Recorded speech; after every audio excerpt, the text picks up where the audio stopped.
and sit down.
Fulfilling our obligation to the Children's Act and the South African Constitution, the Department of Social Development protects all children within our borders and protects their rights.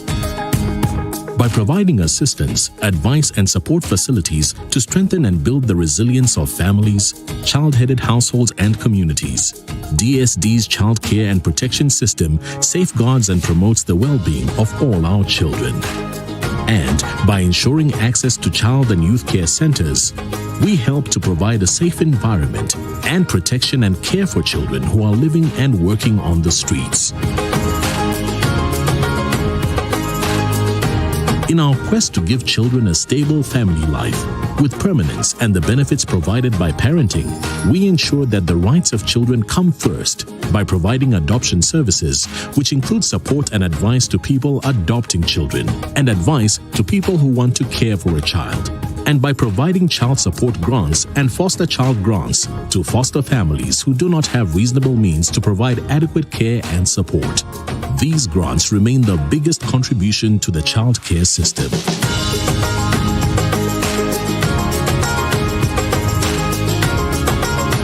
All children have the right to education, and through supporting ECDs, the Department of Social Development ensures that learning begins in early childhood, a most important period in a child's development.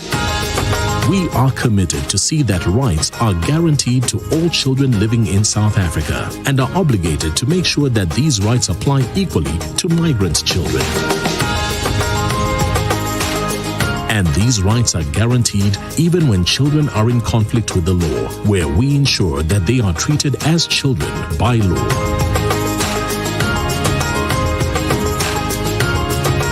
If a person in South Africa is under the age of 18, the Department of Social Development protects their rights as a child.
Good morning to everybody here in the physical venue in Sandton, as well as to the participants in Zoom and in Facebook and in YouTube and all other kinds of places where young people go. Welcome to our 2021 World Population Day event, which the Department of Social Development and the United Nations Population Fund are collaborating to commemorate today and tomorrow here in South Africa. Our two-day event will focus on prospects for the demographic dividend, particularly with a focus on youth and gender in South Africa. Government leaders and senior officials United Nations representatives, researchers will present papers that reflect on different aspects of the state of South Africa's youth, as well as gender, and prospects for youth development. A group of young people will participate throughout the session, as well as in a panel discussion to share their views and expectations. The event that we are holding over these 2 days seeks to firstly highlight the current context of South Africa's youth in relation to their health and well-being, education and skills development, employment and entrepreneurship, food security, political participation and governance, and youth empowerment. Furthermore, the event aims at identifying proposals for additional government interventions to invest in youth development and to implement research and policy recommendations in order to achieve the demographic dividend in our society.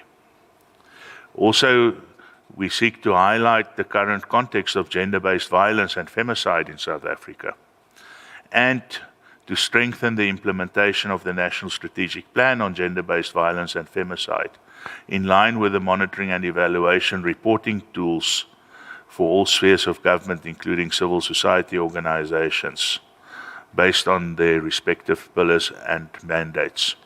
So that is what we'll be unpacking to ourselves over the 2 days that lie ahead.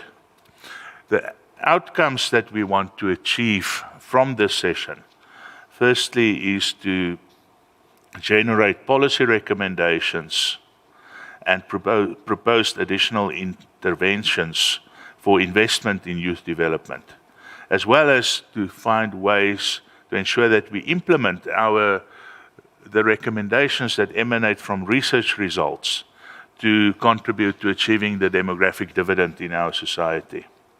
And secondly, to identify key areas that need further strengthening for the proper implementation of our programs, including the National Strategic Plan on Gender-Based Violence, by all spheres of government as well as civil society organizations. Our invited stakeholders and participants include, of course, everybody, but in particular, we tried to make sure that as many national and provincial government departments as well as local governments were invited and do attend over the 2 days. Civil society organizations, youth organizations, academics based at universities and elsewhere, as well as international organizations. At this juncture, to open our 2-day webinar, I've been joined here on the stage by 2 very esteemed colleagues. Immediately to my left is Dr. Agathe Lawson, who is the representative of the United Nations Population Fund in South Africa. And then after Agathe is Mr. Linton Mchunu, the Acting Director General of the Department of Social Development. Linton is representing the Minister of Social Development this morning.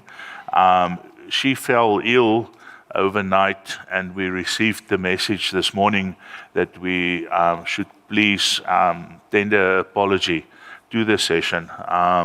And then she requested Linton to come and represent her so that the chair doesn't remain vacant. I'll proceed to introduce Dr. Lawson, who will be our next speaker, whereafter I'll introduce Mr. Mchunu.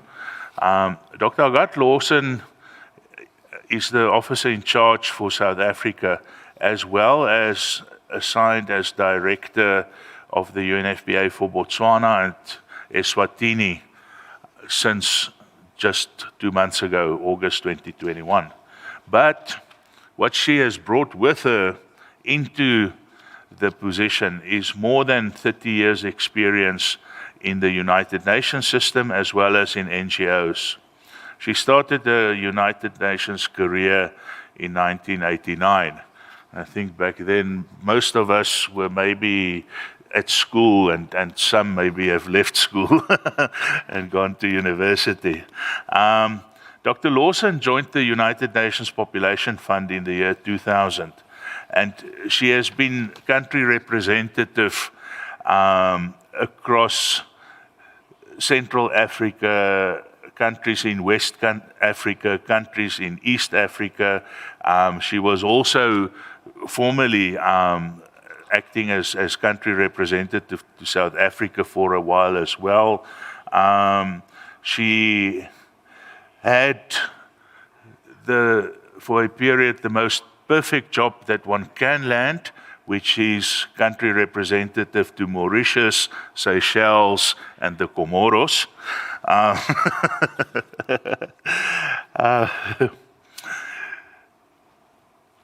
During her tenure in all these positions, she successfully led large and complex public health programs, expanded strategic partnerships, and mobilized official resources to support delivery with a focus on empowerment of women and youth, demographic issues, addressing sexual and demographic health, as well as gender-based violence. She's fluent in both French and English. She holds a doctorate in medical anthropology, as well as a diploma in applied studies in experimental psychology from the University Paris 5, and a master's degree in social psychology from the University of Nanterre. I've personally had the pleasure to work with Agathe at more than one occasion prior to her current reassignment to South Africa. And I can promise you, in Agathe, we have an experienced and a wise person. What I think will also strike you in the interactions over the two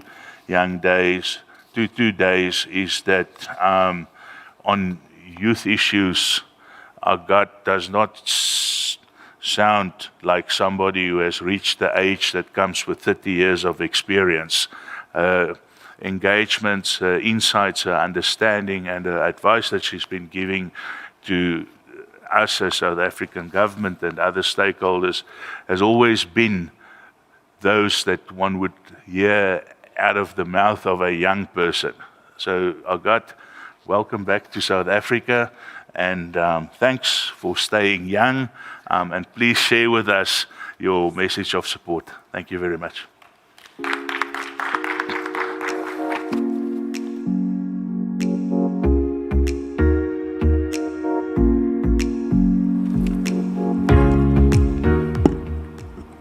Good morning, everyone. I think there are a few things that I have to remove from my CV because when Jack starts saying 89, 30 years, and everything, Jack, you shouldn't. Now it's going to be difficult for me to pretend, as you said. Acting Director General, Jack, the Chief Director, Population and Development. And let me just say that a word for the Minister. We would have loved her to be with us, but she should know that we are taking the stick, and we'll make sure that what we are coming here to do is going to be fully fulfilled. Please, personally, I would like you to extend that greetings to her. All protocol observed, because I know different ministerial departments are here with us today, and it's a pleasure for UNFPA to see that the government of South Africa remains committed, because despite the COVID and everything that we are doing, we make sure that the World Population Day that is celebrated every year all over the world is maintained, because this is one of the key events that call on politicians to recommit themselves of what they decided in Beijing long ago, the ICBD action plan, and make sure that on the ground it is respected and fully achieved. But as you said, for the last 2 years, COVID has been a kind of, I would say, is it a good companion, a bad companion?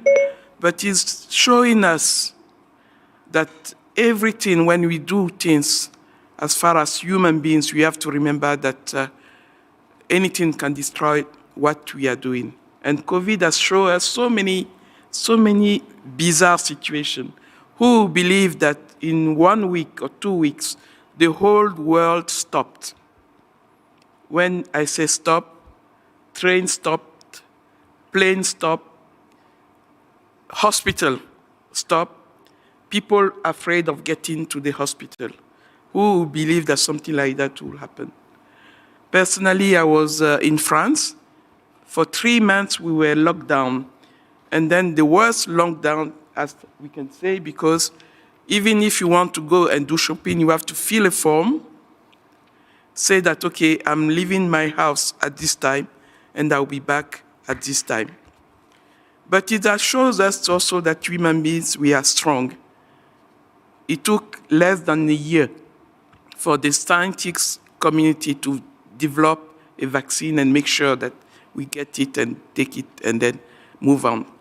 So these are the brilliant way of believing in human beings. UNFPA, with all the UN agencies, are keen to make sure that we continue to work for the benefit of children, the benefit of workers, the benefits of women, the benefits of our youth. And this is very important. And this is one of the messages that we have to bring as far as the UN is concerned. But at the same time, as UNFPA and one of the organizations working to ensure that the right of women and young people is fulfilled, we need to pay attention to few things that are happening within the COVID. Why is it that suddenly we have to see that maternal mortality is slightly going up?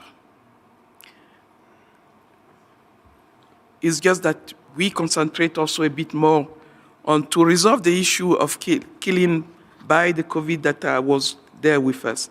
But it should not be deprived for anyone the right to go to a health facility or to go to a place where he can get support to deliver safely, or to a young person to get access to reproductive health commodities, or to a man to get access to commodities also. Because sometimes we tend to forget that men are part of the response that we have to have when we talk about reproductive health.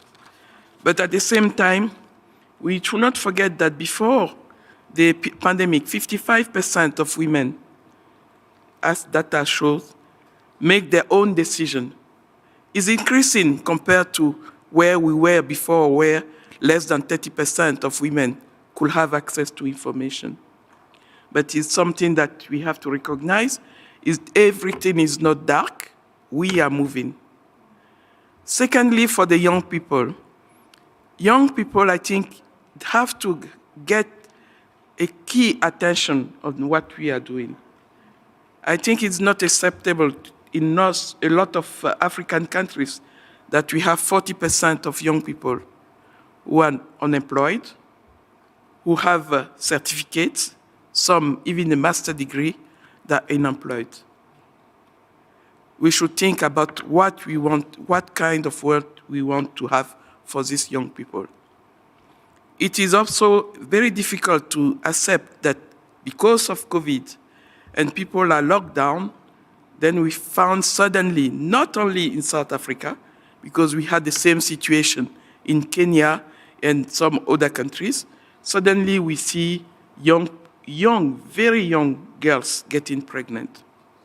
Nobody is going to tell me that it's because those young people are so deprived that when they are locked, they find a way to get out of the house, to go and get a man, to get pregnant.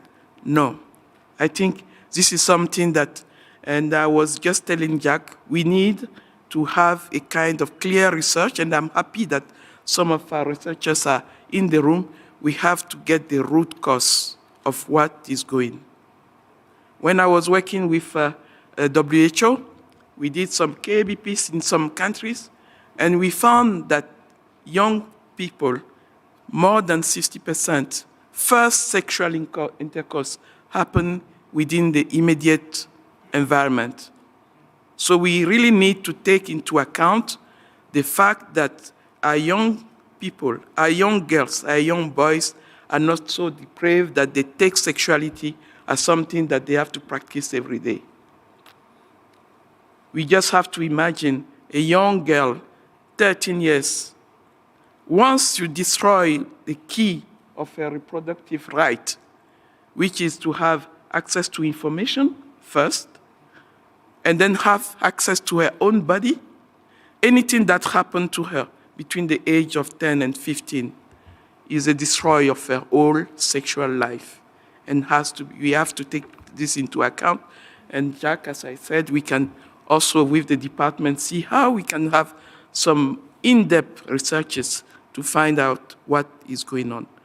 Because when you are destroyed at that age, it means that you don't believe anymore in your own body.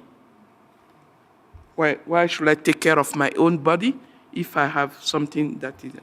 So maybe because of my age, Jack, I have more experience to speak clearly about such issues, but we have to think about it. Then when you talk about demographic dividend, this is the most beautiful that UNFPA has created. 40% unemployment among young people. Just imagine a world where 40 brilliant young people are working, participating in the development of their country, participating in everything, inventing. This is the benefit for everyone. And at the same time, have every right for the girls and things like that to move on. It's only benefit. It has nothing else to do than benefit. So as we talk about the democratic dividend, we just have to integrate all this information that I'm giving. They are not just information that we have to take and take. South Africa government is doing a lot, but the information need also to go to the young people to know that they can get A, B, C, and move. The government is doing it, but the information has just to make sure that it is available. But I think also the challenge is also something that we have to talk about. It's not that we are talking only about young people. We are also talking about men. 40 years, 50 years. They also have part of the demographic dividend that we have to take care of. Some are also unemployed.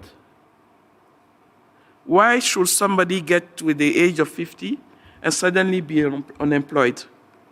If he's unemployed, the family will suffer, the children will suffer, and everybody in the society will suffer.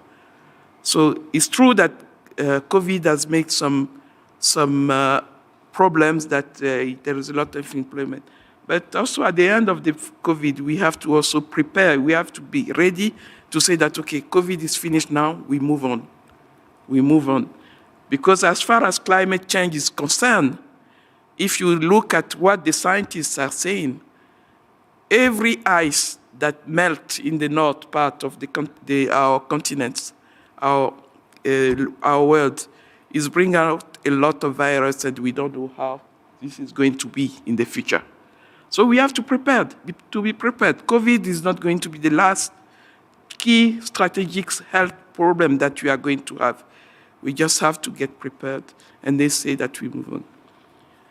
Lastly, let me tell you something. As UNFPA, we count a lot on what is going to be happening here within the 2 days. And your recommendation, anything you bring out from this meeting, I promise personally, although I'm acting, it's because I'm acting that I can promise. But I can tell you that we're going to make it sure that UNFPA, at the highest level, take it as topic that we have to work on. So, without further stay, I have to thank all of you. thank Jack for once again be committed to what we are doing for the development, for the Ministry of Social Development. We have been working for a very long time. And I just want to inform you that we're still going to be with you and then move on a lot of issues that we are talking today here. Thank you very much.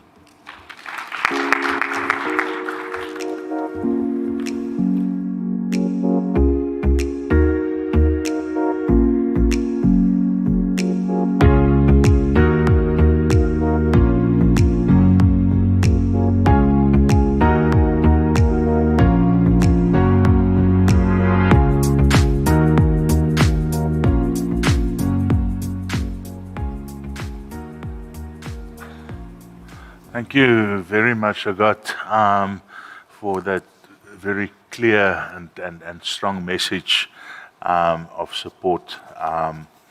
We really appreciate that, and we really appreciate the partnership that our government as well as our people in South Africa have enjoyed with the United Nations Population Fund over the past I think it's 27 years now, almost 3 decades. Colleagues, it's my pleasure to introduce you to the Director General of the Department of Social Development, Mr. Linton Mqunu, who will be presenting today's keynote address on behalf of the Minister of Social Development, Minister Lindiwe Zulu, who unfortunately is unwell. Mr. Mqunu is the Acting Director General of the Department of Social Development. Prior to that, he was Chief of Staff in the Office of the Minister of Social Development. And before that, he was also Chief of Staff in the Department of Small Business Development with Minister Zulu. But his career goes back to years in the Department of Trade and Industry, years in the Department of International Relations and Cooperation, and of course, he's a social science graduate from the University of KwaZulu-Natal. I've gotten to know, and maybe I'm giving my own age away, but I've gotten to know Linton as a young man with a wealth of experience that spans across different sectors, as you would have gathered from what I shared with you. Now, for myself as manager of the country's population unit, you know, as we all know, that the population unit needs to work across different sectors, both inside and outside of the government, to ensure that the country's population policy gets implemented. And in that regard, Linton has really provided and has been the type of leader that, you know, has made that task just so much easier and has made it so much more naturally to do that interdepartmental engagement. And in fact, to tell you the honest truth, you know, I would report to him that we've engaged with these 5 departments, and then he would give me 5 more and ask me, why didn't you engage them as well? But Linton is really in the domestic as well as international initiatives pertaining to the work of the population unit, has been leading from the forefront. I think also as a member of the Department of Social Development's management team, what I've experienced is that Linton has instilled in the Department of Social Development a real appreciation for research, knowledge and evidence as critically important aspects of policy making. And I think that all having been said, more than qualifies Linton to deliver the keynote address on behalf of Minister Zulu this morning. Thank you very much, Linton. Thank you.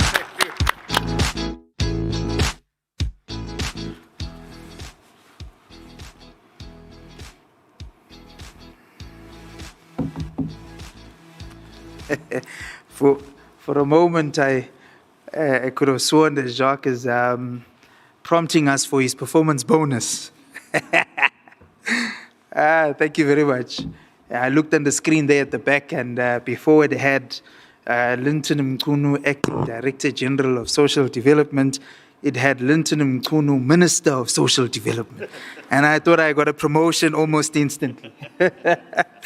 But thank you very much, Program Director Jacques van Zeidem. Let me greet the United Nations Population Fund representative to South Africa, Dr. Agatha Lawson. Thank you very much for being here. Representatives from UNFPA who have also joined us, and other UN agencies, representatives from other government departments who have joined us this morning, members of civil society, a very important component of the work that we do as the Department of Social Development, including academia. Let me welcome you this morning, and of course, all the young people represented here this morning. Ladies and gentlemen, members of the media, good morning one more time. This is a very important subject for me, and I have a keen interest in it because it involves young people in the main, and I consider myself as a young person myself, actually, and as being one of the youngest, in fact, the youngest DG at the moment throughout government. And when Madame Lawson indicated that in 1989, right? I'm sorry, 85, when she joined the UN, I thought to myself, I think I was only 3 years old at the time. So, but thank you very much for honoring the invitation, Madame Lawson. We won't give away too much of your age anymore. It is indeed my honor to present the keynote address at this year's World Population Day celebration on behalf of the Minister of Social Development, Honorable Minister Lindiwe Zulu. And I bring greetings from her to all attendees this morning. Of course, she was not able to be with us, but she's given a blessing to this very important engagement. And as somebody who has a keen interest in the work of young people and development of young people, particularly young women, she has asked that we relay her greetings to this very important forum. And of course, the theme for today's conference, or Population Day, is, of course, rights and choices, youth demographic dividend. And this is a very critical theme, and these two topics in particular are pertinent for our country, given that South Africa has a youthful population, which is predominantly female. So we have a lot of females, and we expect that even in the future, we'll have a lot of female leaders in various places of leadership, whether it be government, whether it be in the business sector, etc. We've got to make sure that we have a very strong level of support to the youthful population that we have as a country, and particularly to women. And of course, our government has taken a keen interest to that effect. This means that a large number of young people are either entering or are in their sexual and reproductive health lifespan. This window, therefore, presents opportunities for personal development, much of which are in danger of being curtailed if young people's health, including their sexual and reproductive health and rights, SRHR, needs are not adequately met. And this could have dire consequences for realizing the demographic dividend. South Africa, like many other countries, as Madame Lawson has also indicated, especially on our African continent, has grappled with how to ensure that we achieve a demographic dividend for our country, and to ensure that our citizens, including our young people, enjoy the freedom and rights as enshrined in our Constitution, to make informed choices about their lives, their bodies, including their fertility, and thus their futures. Investing in SRHR needs of adolescents is fundamental to realize the rights and potential of young people, and is a precondition for harnessing a demographic dividend. We will, however, not be able to realize the demographic dividend to achieve a world where every young person has bodily autonomy and are able to make informed choices about their bodies, their fertility, and ultimately their futures if gender inequality and discrimination remains unabated. Achieving gender equality should therefore be at the forefront of our own developmental agenda. If we are honest with ourselves, we have to admit that our efforts thus far have fallen short. And what is required to meet sexual and reproductive health needs of many South Africans, particularly the young people, have not been at the level that they should have been.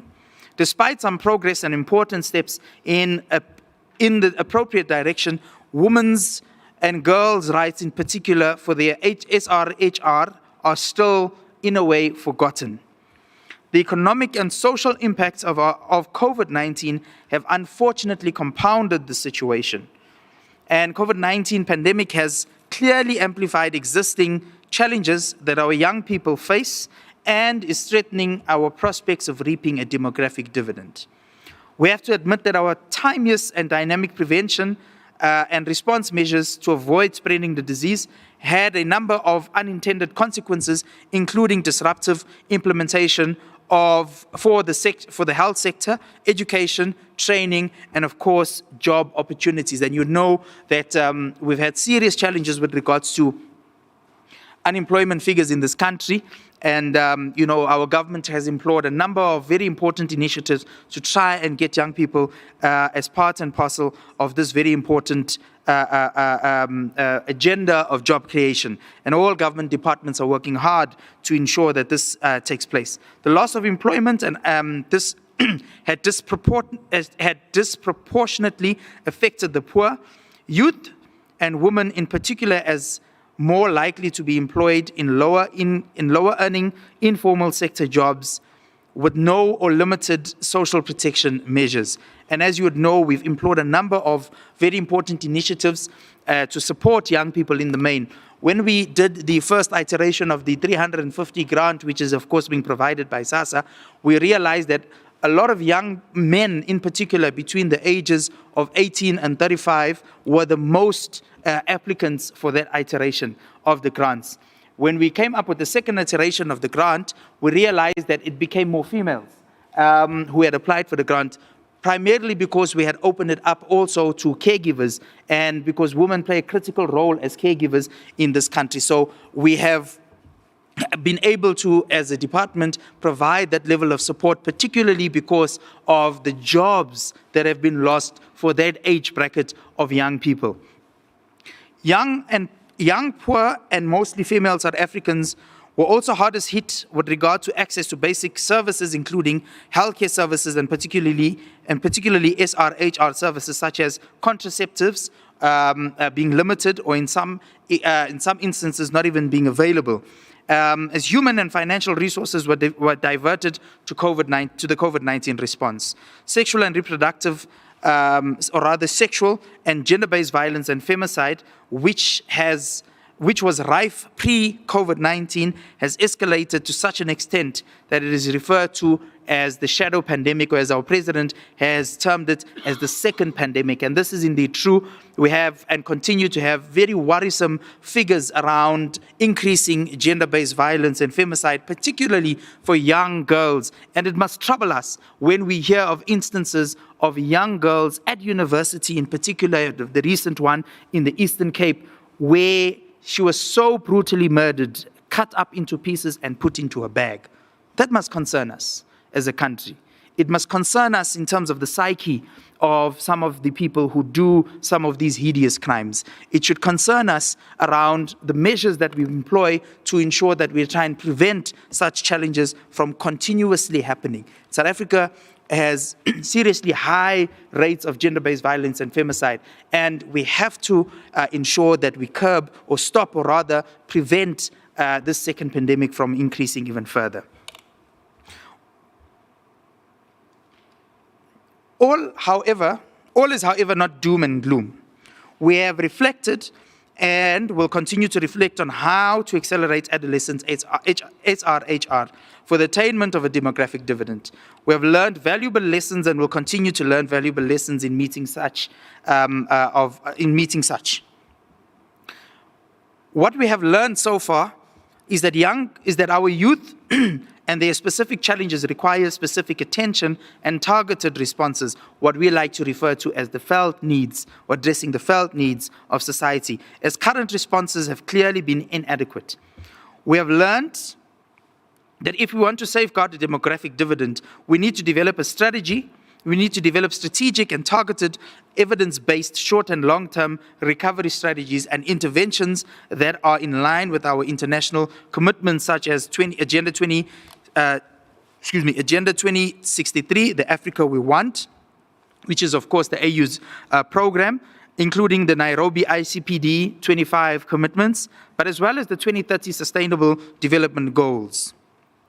We have also learned that our responses must be youth-centered and focus specifically on investing in our young people in meaningful ways, starting with providing quality education and skills training through ensuring a conducive environment that provides decent jobs and entrepreneurship, and by providing quality and holistic health, including sexual and reproductive health and rights services.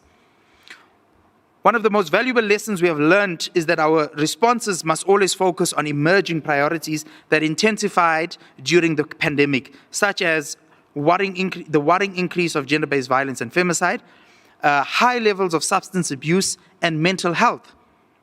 Some of the targeted interventions identified, particularly for vulnerable groups, include ensuring access to SRHR for young girls to protect them from teenage pregnancies, early child marriages and dropping out of school, thus curtailing their future potential and our ability as a nation to harness the demographic dividend. Measures must be put in place as a matter of urgency to protect and support women who have been exposed to increasing sexual and gender-based violence and femicide, including children, by the way. These evidence-based interventions must also reinforce adherence to existing laws to protect women and girls from sexual and gender-based violence. This should be done in a holistic way and be grounded in a human rights-based approach, such as reproductive justice approach, which analyzes how the ability of any woman to determine her own reproductive destiny is linked directly to the conditions in her community, whether social, economic, and/or cultural. It is equally important to invest in comprehensive SRHR services that are adequately funded and to ensure a full resumption of services, including family planning and youth services. Interventions should also be communicated in various languages that resonate with and are understandable by end users, including health providers and citizens alike. Funding and programs should be monitored to ensure continuity of these services as part of the essential health services during the post-pandemic. The youth and women who are already most affected by high unemployment and underemployment rates before the pandemic have further been adversely affected by COVID-19, which has seen significant job and income losses in the informal economies in the main. Both government and private sector should therefore invest in reigniting those sectors of the economy through the provision of incentives, including low-cost credit facilities to enable startup businesses during the recovery phase of our interventions. And I think this is a very important point. And just a few days ago, we spoke at an engagement of how, which was hosted by, I think it's 22 on Sloan, where we were talking about creating a conducive environment for young people, for startups in the main, and to ensure and try and encourage young people to get into entrepreneurship opportunities. And this is fundamental in the current space that we are in. We should enhance the effectiveness of social protection measures to cushion those who have suffered critical income and job losses due to COVID-19 by deploying evidence-based targeting to ensure the most vulnerable individuals and households are reached by social protection programs. The proposed measures are key elements to our National Recovery and Reconstruction Plan as we build a humane society in which vulnerable groups are not left behind. As a response and caring government, we have started and will continue to implement bold and innovative programs to build back better as we slowly but surely emerge from the unprecedented economic and social crisis brought on by the global pandemic. We have stepped up our efforts to protect those in need, and 2 programs with hybrid success that are currently being implemented and led by the Department of Social Development are the Ezabasha dialogues. You know, when they write Zulu as though they're writing it in English, it makes it difficult to pronounce. Ezabasha dialogues and the training and intergenerational communication on SRHR. The main objective of Ezabasha dialogue, see I pronounced it right now, yeah, was to create a platform on which the youth in South Africa could come forward to voice their experiences and challenges with regards to sexual and reproductive health and rights issues that they face.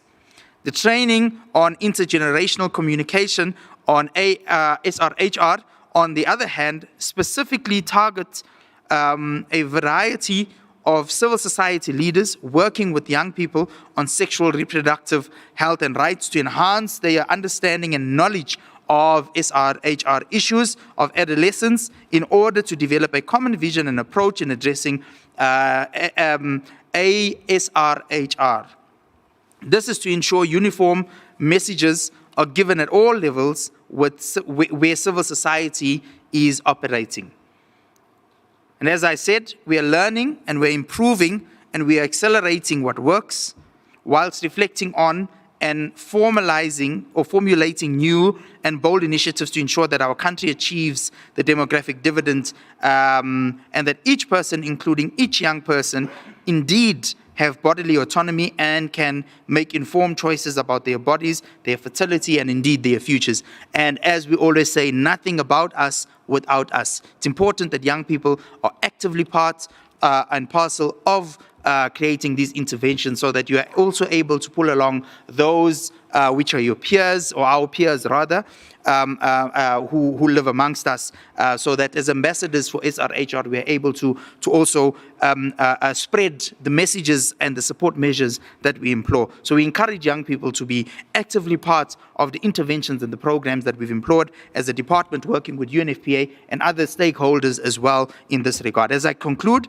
I want to encourage you to continue to robustly reflect on and finding the most innovative and bold solutions to accelerate adolescents' SRHR for attaining a demographic dividend. And I wish you well for the continuation of this conference. I certainly look forward to, and in the words of Madame Lawson, that since we're acting, we can make commitments. So, but nevertheless, the commitments we make sure that as a department, we fulfill them to the best of our ability, working with our stakeholders. Thank you very much.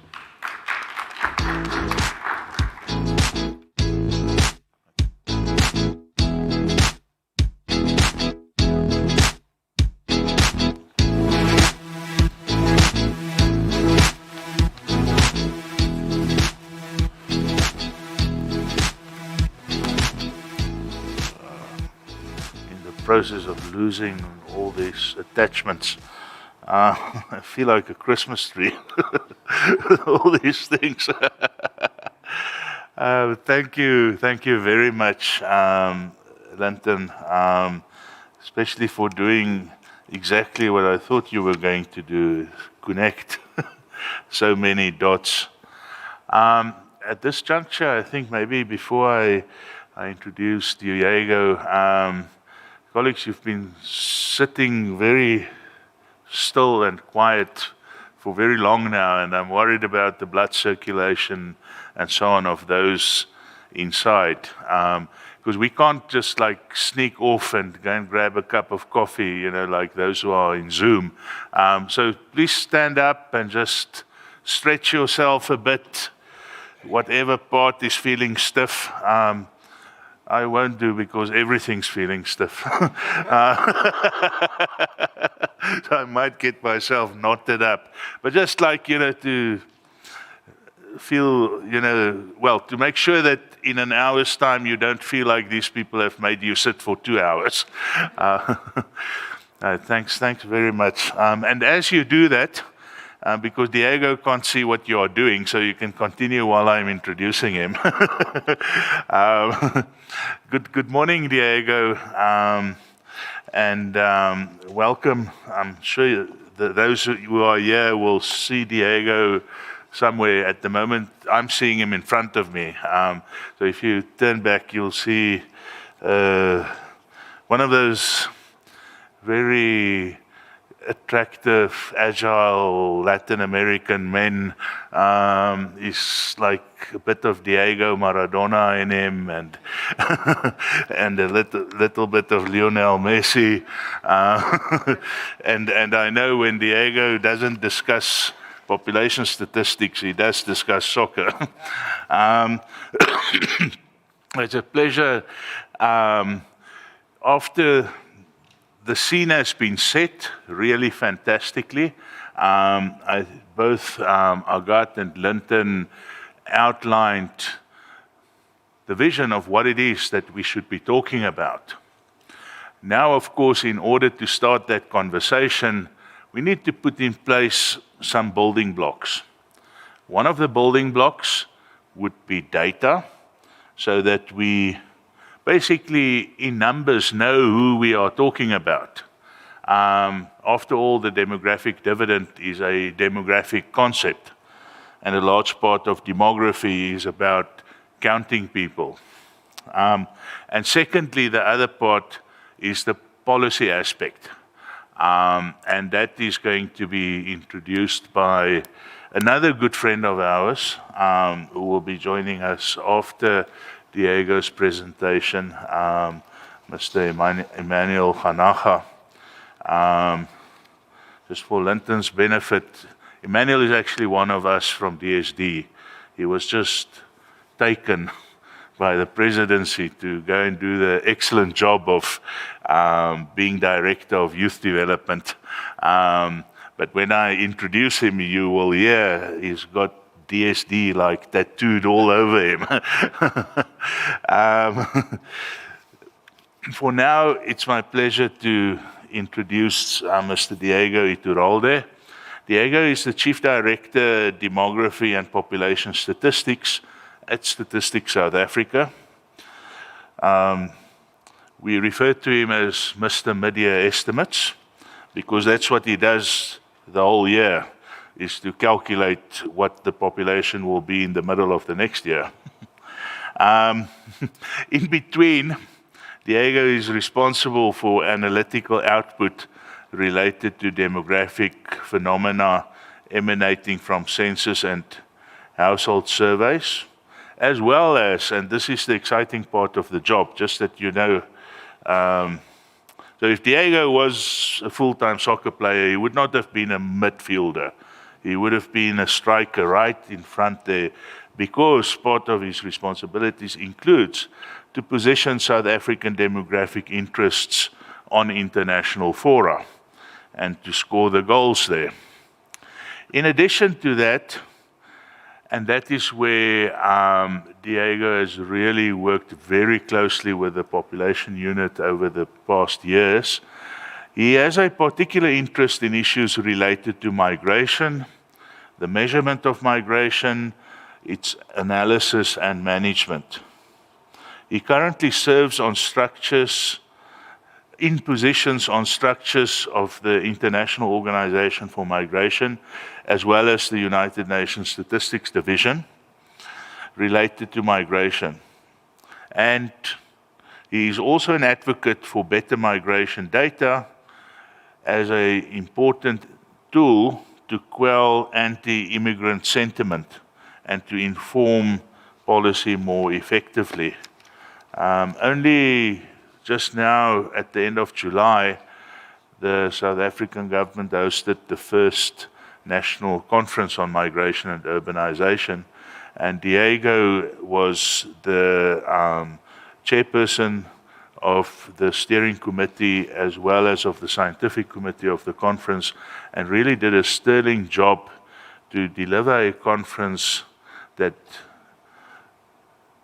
not only provided or facilitate a wealth of knowledge and information for us to work with, but also that generated very clear policy directions on the often difficult area of migration and urbanization. And the report on that will obviously be processed into the government system fairly soon.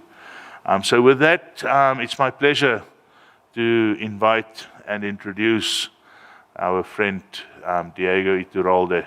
Thank you very much, Diego. Thank you very much, Jacques. You make my job appear to be far more exciting than what it really is. Good morning, everybody.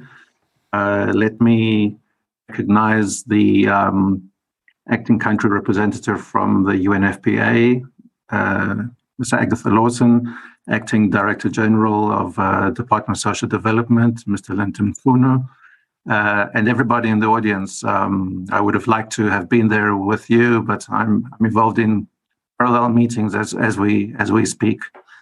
Before I start, I was quite interested in the opening comments of both Ms. Lawson and Mr. Mfunu with regards to the gender aspect of highlighting the opportunities that we are giving to the girls and women.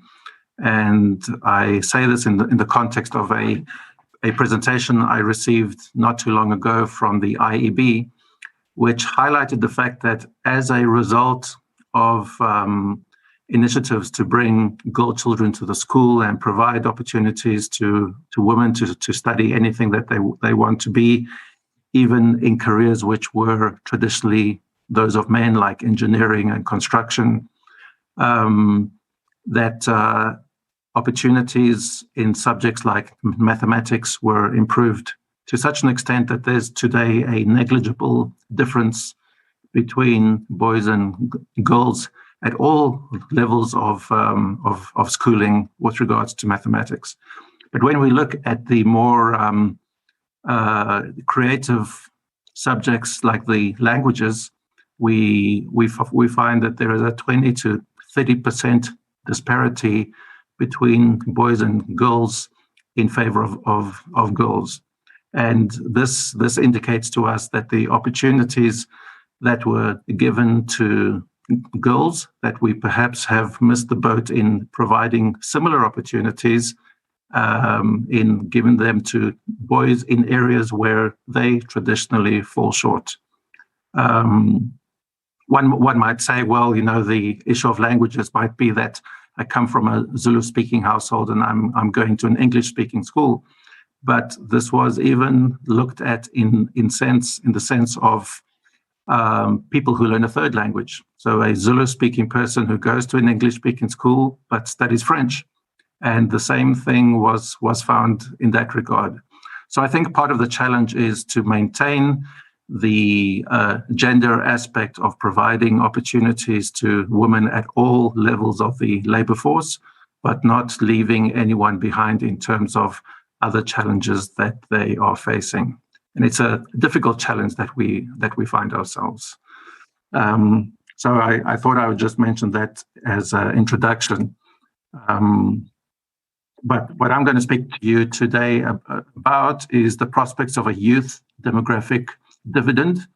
And I'm going to spend just a few slides talking about the demographic dividend itself so that we have a proper understanding of it and that we see it in the perspective in which it is required. And then I'm going to focus in on some population dynamics of the youth from the 2021 mid-year population estimates. Of course, we cannot speak about mid-year population estimates without emphasizing on COVID-19. So these will be the two aspects of my presentation, which I will make this morning. So what is the demographic dividend? If we look back historically, we can see that despite sustained growth, around 2/3 of sub-Saharan Africa lives on less than $2 a day. So an accelerated growth is required to make a profound change to the region. If we look at experiences in other parts of the world, like in Asia and Latin America, we can see that a drop in fertility has led to a decrease in youth dependency, and this in turn has led to this accelerated economic growth by investing in health, education, economic policies, which has delivered sustainable jobs that were known as the demographic dividend. Here is a infographic which I like to show people when talking about the dividend, because very often we think the dividend is just about the blue circle. It's just about having a young population and honing in on the benefits of having a young population, which will deliver the demographic dividend. There is a whole series of black wheels here in the middle that indicate we must invest in health, we must invest in education, economics, and most importantly, in corporate governance. Make all of these wheels turn. And only once all of those wheels are turning will the demographic dividend wheel begin to turn. Any failure in any one of these black wheels to turn will mean that the demographic dividend wheel will not turn. And by the same token, if we don't have the right population structure, in other words, if there's a high level of dependency either in the youth or in the elderly, the blue wheel will not turn. And even if the black wheels are turning, the orange one will not turn. So I think that this is an important graphic to bear in mind. So this graphic was developed by Bloom et al. And it indicates that in order to benefit from the dividend, countries must experience demographic change. We must improve health, education, and implement economic and governance policies. So the first requirement for the dividend to take place is to have lower fertility and mortality to create an age structure with reduced dependencies. And this is happening in South Africa. So this was achieved globally by promoting family planning and birth spacing. Child survival would then lead to smaller families, and girls' education would lead to the postponement of marriage and childbearing. If we have a look at these age pyramids of 2021 and 2060, we can see that the population pyramid in 2021 is almost pyramidical in shape with a broad base, a slightly shrinking middle, and then the rest of the pyramid proceeds as expected. But in 2060, we can see that it will be almost anvil in shape, where the base is a lot narrower, but where we can see that there's a youth bulge all the way through to 25 to 29, 30 to 34 before it begins tapering off at the older ages. So in terms of health and education, why are these important? So investment in health and education are key for developing a skilled and healthy labor force. To promote health, it allows children to perform better at school and to contribute to a productive labor force. A child who is sick and who is exposed to diseases throughout his or her youth is not going to perform well at school and is not going to make a contribution to the labor force. Reproductive health services and health-seeking behavior to combat non-communicable diseases also need to be promoted. As we see a demographic transition, we're also seeing an epidemiological transition where more and more people in South Africa, as we become an older country, as more people survive to older ages, our disease profile that people are dying from is changing from those of infectious diseases to those of non-communicable diseases like cancers and heart diseases and the like. Education is important also to enable people to become more skilled and to access high-quality jobs. UNICEF recently claimed that each extra year of education equates in a 10% increase in personal income. So it pays to be educated and it pays to maintain yourself in school or in academic pursuits, even once you're in your professional career. We have a look at these results from the demographic and health surveys on various sub-Saharan African countries. We can see here the under 5 mortality by mother's education in selected countries. And with the exception, I think it is of, which one was it? I think in the exception of Chad, we can see that the no education is lower than the primary education, but in all, and also Namibia as well, but in all other countries, we see that mothers with no education have a higher level of under 5 mortality than those mothers with primary or secondary education.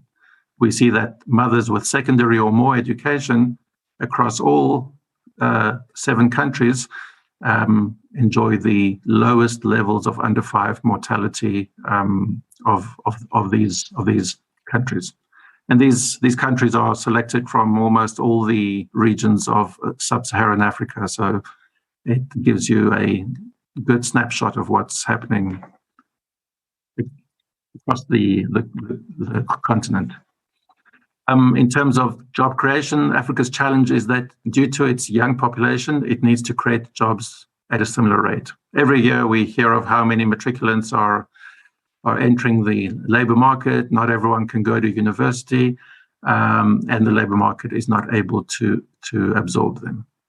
We also hear through our quarterly labor force survey the proportion of NEET people. NEET people are people who are not in employment, education, or training. So these are young people who wake up every day and quite literally have nothing to do. And that's not beneficial for the economy. So in order to benefit from this, the working age group needs to be larger than either the youth or the aged. And we need to identify sectors of the economy that will drive economic growth. We need to ensure that skilled workers are available to fill key jobs in these sectors, and this is where migration comes in to fill those gaps which we are not able to fill. We need to promote pro-growth economic policies, as well as promoting traditionally male-dominated careers to women, which I referred to earlier. And a balance must be reached between economic growth and an environment that enables job creation, because I think that having a utopian situation where our economy is growing at 8 to 10% per annum, but not creating jobs, would be very short-lived. Before I come to governance, maybe I can also mention here that we need to look at these things in a particular context. In that, if we were to wave a magic wand and create the perfect education system that created the right skills for the labor market, it would take a whole generation of 12 years before those children who are exposed to that perfect education system can enter the labor market. By those 12 years, the types of jobs available will probably have changed, as they are changing right now. And by then, we may also be in a situation where we need to see whether the window of opportunity is still open. The window of opportunity being that period of time when the demographic age structure is beneficial for a demographic dividend to occur. In other words, the blue wheel on that chart. Really important that for all of these investments that I've mentioned to benefit the demographic dividend, sound governance principles must be applied at government level, at national level, so that the impact of inflation, political instability, corruption, to name a few, do not erode the gains being made. Any such lack of adherence to corporate governance will result in all those social investments resulting in zero. So a quote that I picked up was that a dividend must be earned through investments in education, health of the youth, infrastructure in roads, power and water, political stability, fighting corruption, as well as labor market policy reforms. If we can bring that combination of efforts together, a dividend may be in the making.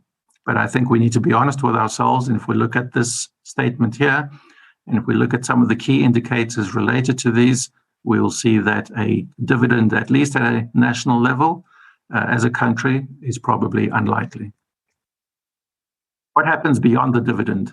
What happens once the window of opportunity closes, or once we have reached a dividend, if we do? And that is, we have an emerging concept that's called the second demographic dividend. And this applies where all the conditions of the first dividend have been met, which encourages people to accumulate more personal wealth. And since people live longer, they're able to accumulate more wealth to support themselves in older ages. And this can be passed on to other generations.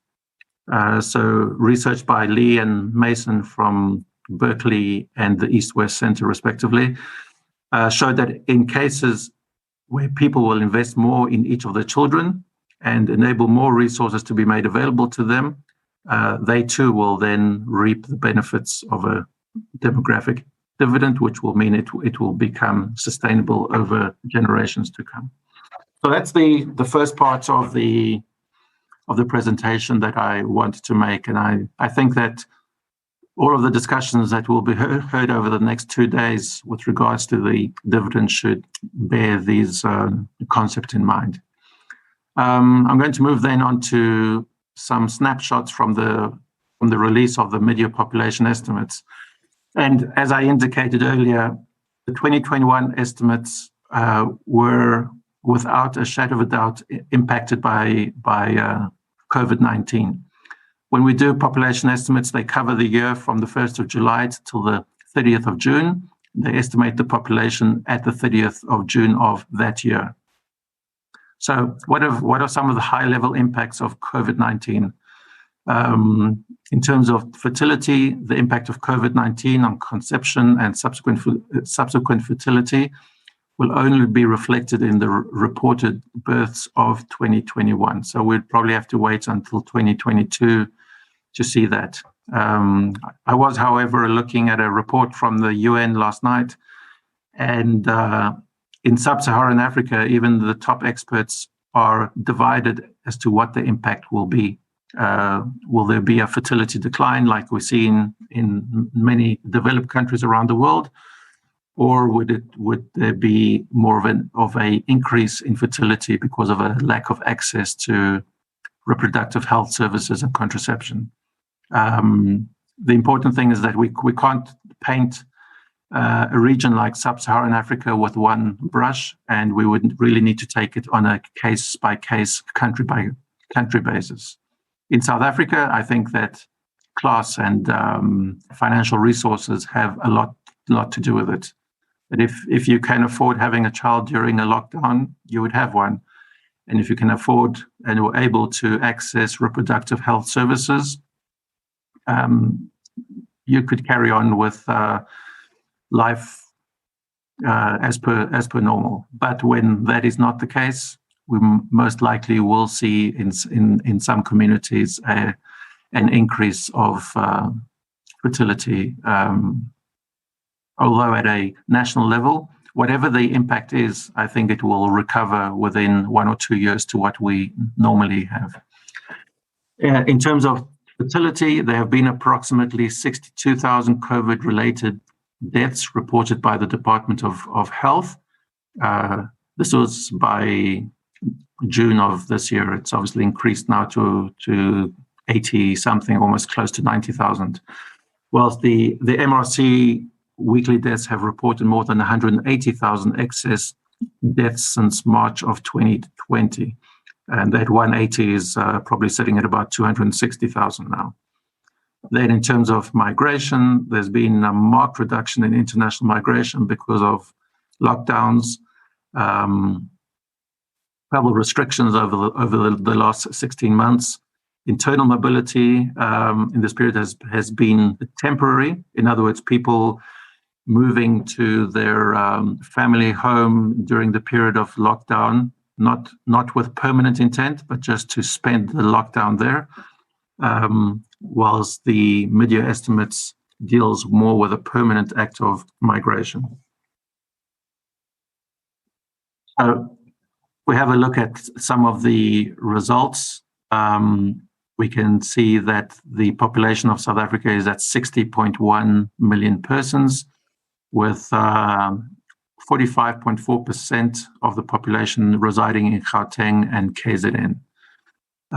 Year on year, from 2020 to 2021, there were about 604,000 extra persons, which equates to a 1.01% change. You can see how the population of the country is divided between the provinces. If we have a look at what contributes to this increase, we can see that between 2020 and 21, there were about 1.17 million births. And in a country like South Africa, fertility still drives population growth. Unlike other countries, maybe in Western Europe or North America, where fertility is very low, and it would actually be migration that drives this. Migration in South Africa is at about net migration, net international migration, at about 130,000 people, and deaths, as I will explain a little bit later, at about 0.7 million or 700,000 persons. So all of that brings us to the 60.14 million for 2021. Now, if we have a look in terms of numbers, I mentioned Gauteng and KZN earlier being the 45, but if we add the Western Cape, 57.2%, or almost two-thirds, well, 10% short of two-thirds of the country residing in these three provinces. If we throw in the Eastern Cape, it most certainly will reach the two-thirds. In terms of actual numbers, 15.8 million in Gauteng, 11.5 million in KZN, and 7.1 million in Western Cape, with the Northern Cape being the smallest at 1.3 million.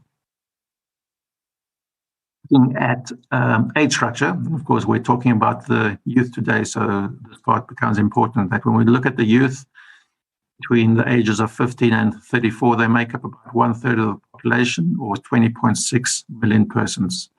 The median age of the country is at 28 years. That falls within the age group of the youth.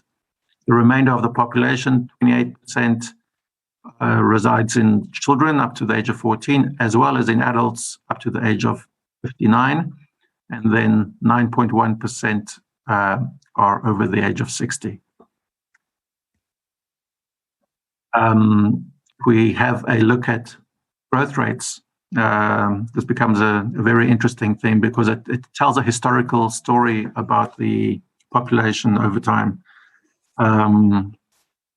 So due to the impact of HIV and of declining fertility, we had two events that were reducing the number of children. So there was negative growth amongst those under the age of 15. So we can see here that this one started at -1%, and it has recovered over time. And this recovery is driven by the introduction of antiretroviral treatment and prevention of mother-to-child treatment as part of the Department of Health's HIV prevention approach. With high mortality levels during COVID-19, we have seen that there's been a drastic decline in growth rates, particularly for the elderly. Look at this drop here amongst the elderly, 2.9% to 1.5% in 1 year. It is halved in 1 year. That's unseen, because in demography, things happen slowly. The field of demography is about observing changes which occur very slowly over long periods of time. We have a look then also the age of 25 to 59, we also saw a decline of growth. So all of these factors that we see, and if we have a look here at the youth, which we want to focus on, the 15 to 34, we can see here declining fertility over time. Also, HIV is responsible for this, but mostly after 2006, declining fertility has led to a situation where now the youth is actually below zero and it's enjoying negative growth. It's not to say that children are becoming fewer, it just means that they are growing at a smaller number every year. And eventually that they will grow, it will continue to grow until it reaches zero growth, and then it will go into a depopulation as fertility rates drop below 2, as we see them in countries like Japan and Western Europe. Here we can see the distribution of the population is 48.9% male and 51.1% female, but amongst the youth, it is actually the opposite way around. We actually see about, sorry, not the other way around. We see a slightly higher proportion of females. I think it's about 52.5%, and 47.5% are being males amongst the youth. Here is the population pyramid as we see it now in 2021. So we have a broad, stable base. We see here that amongst 15 to 24, there's a bit of a dip, and this speaks to that period between 1999 to 2007, where fertility declined and HIV was quite prevalent. Then we have a youth bulge from before then, before the HIV pandemic, which we see up to the age of 39. So those are very unique characteristics of the South African population.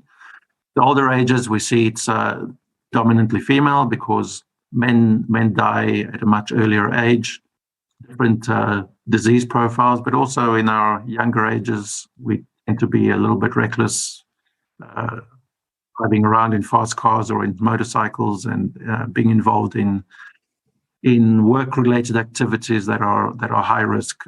So that kind of explains why we see far higher proportion of females at older ages than males. However, age structure is not the same wherever we go. If we look at the Eastern Cape, we see the typical population pyramid of a country, where we would have a broad base, a very high proportion of young people, and then it tapers off from about age 20 to the older ages. In Gauteng, we'll see that it's beginning to resemble the shape of a developed country, where we can see here the impact of migration, a lot of people entering the province in these young ages.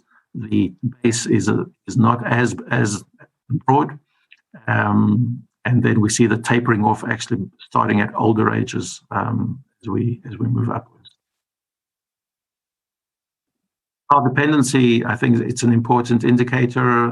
It's linked to the demographic dividend that I spoke to earlier. In 2002, child dependency was 51.8 per 100. In other words, there were 51.8 children age 0 to 14 per 100 working age people age 15 to 64.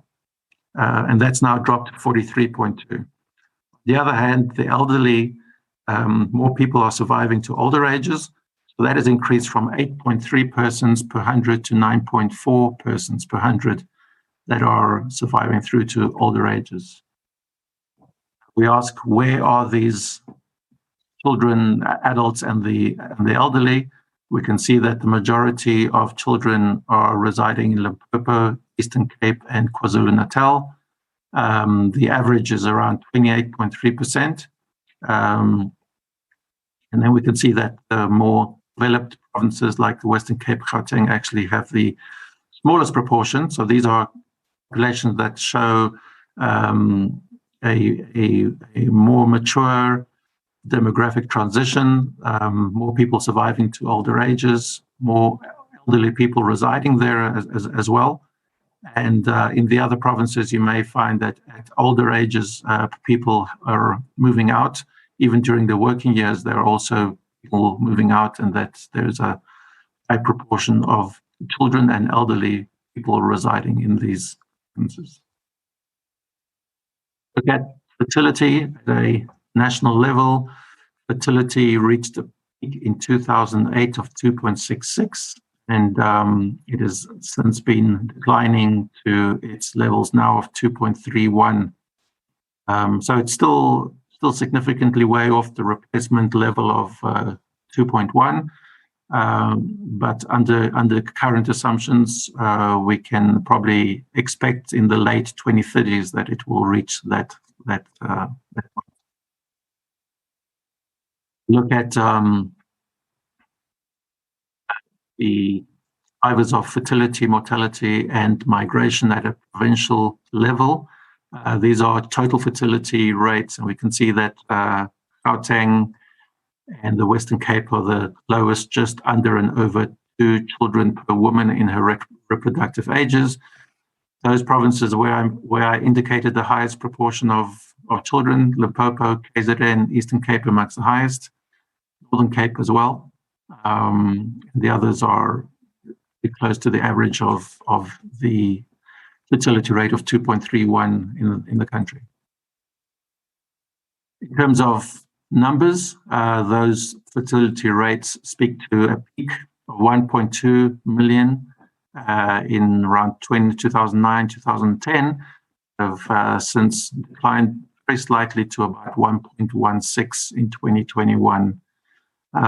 So this has remained quite stable over time. And so we can see that with this stability, fertility remains being the big driver of population growth in the country, and is likely to be so for a substantial period.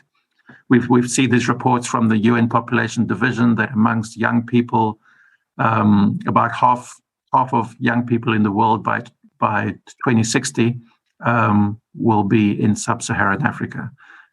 So same thing, albeit at different levels, is what we'd find in other African countries with a high level of fertility, probably slightly higher mortality levels than other parts of the world, and very low levels of net international migration is fueling this type of population growth that we see. If we look at how fertility has changed by the provinces over time, we look at fertility in 5-year cohorts because of the fact that it changes very slowly over time. And we can see that Limpopo is one such province which has dropped from about 3.3 to just over 3. The Northwest has gone from 3 to about 2.6, and Gauteng from about 2.4 to about 1.9, 2.2 to 1.9. Then coming to the big issue of mortality in a COVID year. The findings here are really sobering and show us that COVID is not just a flu, and that it is something really serious. It's something that manifests, or that is deserving of the response that we made. And it only goes to signify how important it is that we all be vaccinated as soon as possible. Now, in this population estimation cycle, we experienced both the first and the second wave between July of last year and June of this year. So the first wave hit a peak in mid-July, second wave in December, January, and then in June of this year, we were beginning to see the beginnings of this third Delta wave that we have just come out of. So the bulk of the burden of COVID really happened in this period. So we can see that the crude death rate had increased from 8.7 deaths per 1,000 in 2020 to 11.6 in 2021. That's nearly 3 deaths per 1,000 in 1 year. These kind of numbers are unheard of in the study of demography. We have a look at the number of deaths in 2020. We were probably just over 500. I think it was 515,000. We've seen an extra 180,000 deaths in 1 year. which is comparable to the peak of the HIV pandemic in 2006, when it was 696,000. Here it's 695. So it really is more or less the same, but with a larger population available in 2021. Life expectancy, which took a dip under HIV and recovered as we were rolling antiretroviral treatments and various other initiatives, took a huge drop between 2020 and 2021. Here we can see that impact. The overall life expectancy dropped from 65.5 to 62, a massive 3.5-year drop in 1 year. If we look at this 62, the last time it was around 62 was maybe around 2012. So we've lost 8 years of gains in 1 year. If we look at it by sex, females dropped by 3.8 years, males by 3.1 years. So these are huge drops, and I'm hopeful that over the next 5 years we can recover, and we can reach our NDP target of a life expectancy of 70 by the year 2030. But COVID has certainly put a knock to that. You can see that at 2020 at 65.5, we were well on track to achieve that. But having dropped now to 62 with 9 years to go, it may take some investment and some work in health-related indicators to achieve that goal. Expectancy, however, is not the same across all provinces, and we can see that the 9-year gap in female life expectancy to the male life expectancy between the Free State, which has got the lowest levels of life expectancy, 55 and 61, to the highest one, which is the Western Cape, which is 64 and 70. So it's almost 9 years difference. And this speaks to some of the other indicators related to poverty, education, service delivery. All of these are interrelated, and we all see that in KZN, Eastern Cape in particular, that we find many of those challenges. But there are other types of challenges, more environmentally health related in Northwest, Northern Cape, into the mining industry, as well as the Free State, which contributes to lower life expectancies here. Look at other indicators of mortality. The under 5 mortality rate has improved substantially since 2003 from just under 75 deaths per thousand down to 30.8 deaths per thousand. And the infant mortality rate has declined from about 55.3 in 2002 to 24.1. It seems to have stagnated a little bit between 2020 and 21. This may be as a result of lockdown-related measures, but I'm quite hopeful that in years to come that the decline will continue as we continue to invest in the health of infants. One of the key characteristics of the South African population is its exposure to HIV. And you may ask, why are we looking at HIV in a population estimate report and not at other diseases like TB and the like? And the reason is that HIV pulls people out of the population during their economically active years. Between 20 and 40, most people who have HIV will pass away. And so we can see that our HIV population has increased over time. The fact that we have one of the biggest ARV programs in the world does not mean that the HIV population will decline. And this is because the ARVs enable you to live longer with the disease and to manage it better. So this is why you see that the HIV population is continuing to increase. But if we have a look here at the number of HIV deaths, we can see that the ones at the bottom are HIV related deaths. They were improving since the introduction of RVs. In the last, sorry, in the last year, they've increased by about 5% as a result of people not able to receive their treatment. The overall number of deaths, which is the accumulation of the light blue and the dark blue, we can see has taken a huge increase in the past year. Finally, coming to migration, I spoke about the restrictions on travel, and for the first time between 2011 to 16 to 2016 to 21, we have needed to reduce our assumptions on net international migration by about 60,000 persons. We're assuming that there's 850,000 people entering the country net in the period between 2016 and 2021. Most of these people are Black African people, most coming from sub-Saharan Africa, but also significant numbers from the Indian Asian population group. And the level of emigration continues at just under 100,000 persons amongst white people who are either moving east to Oceania or moving north to Europe and North America. Look at the impact of net international migration on provincial populations. We can see that the net migration is where this diamond is, and the in-migration is the total in-migration for the province.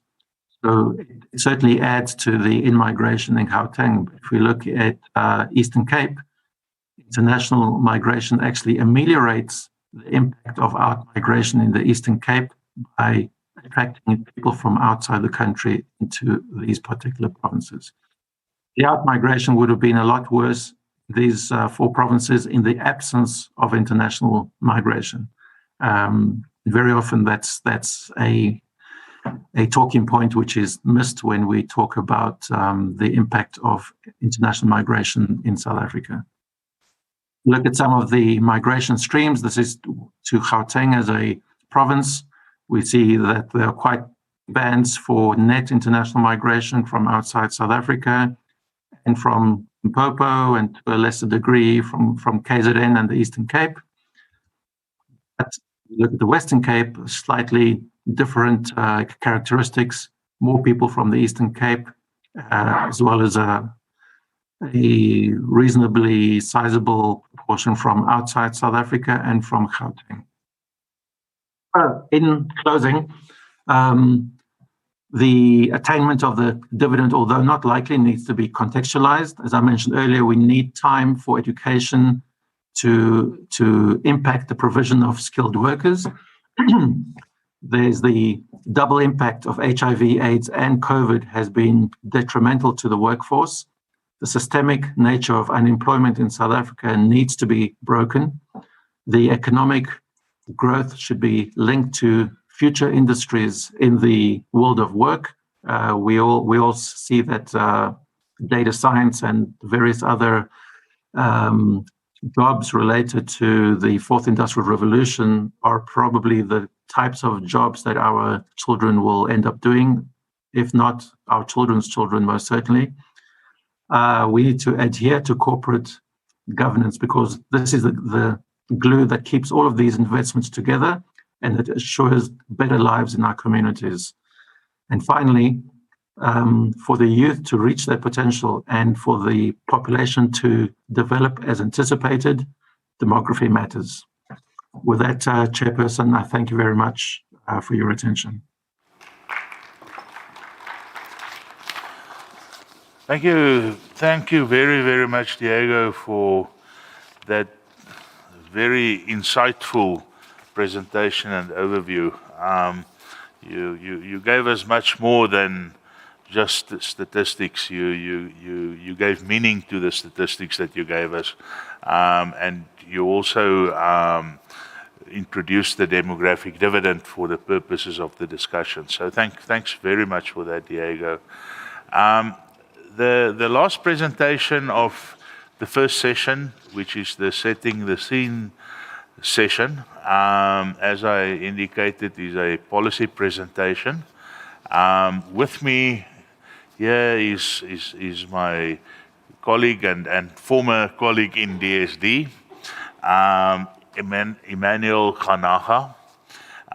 Currently, Emmanuel is the Director for Youth Development within the Department of Women, Youth and Persons with Disability.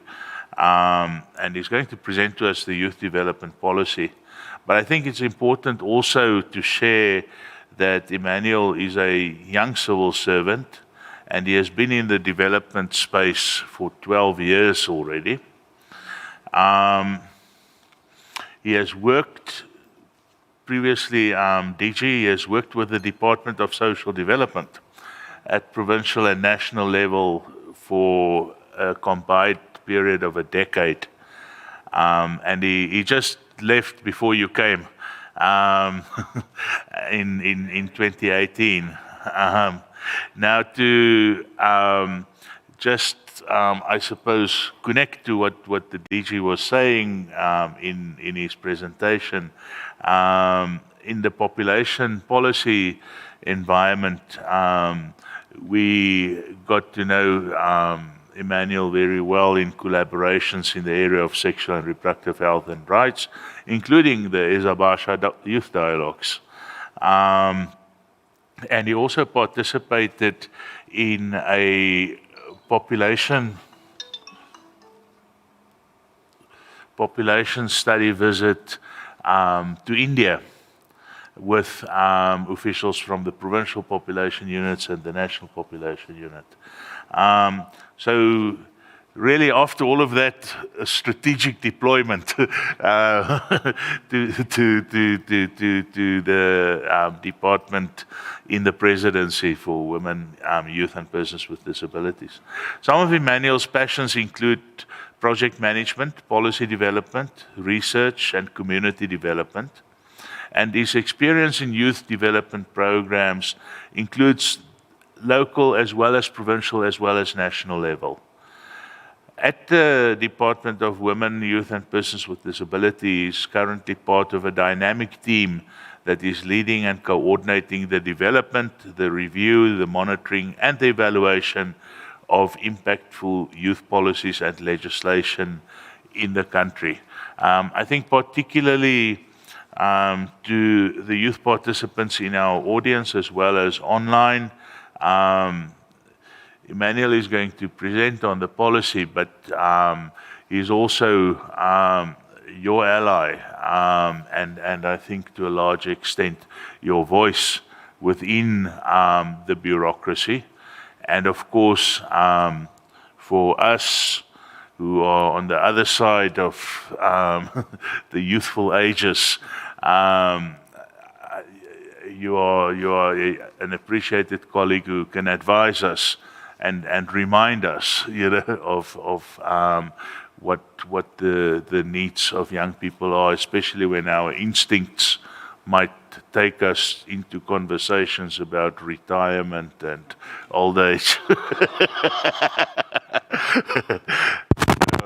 So with that, then, Emmanuel, you're very welcome, and thank you very much. We look forward to your presentation.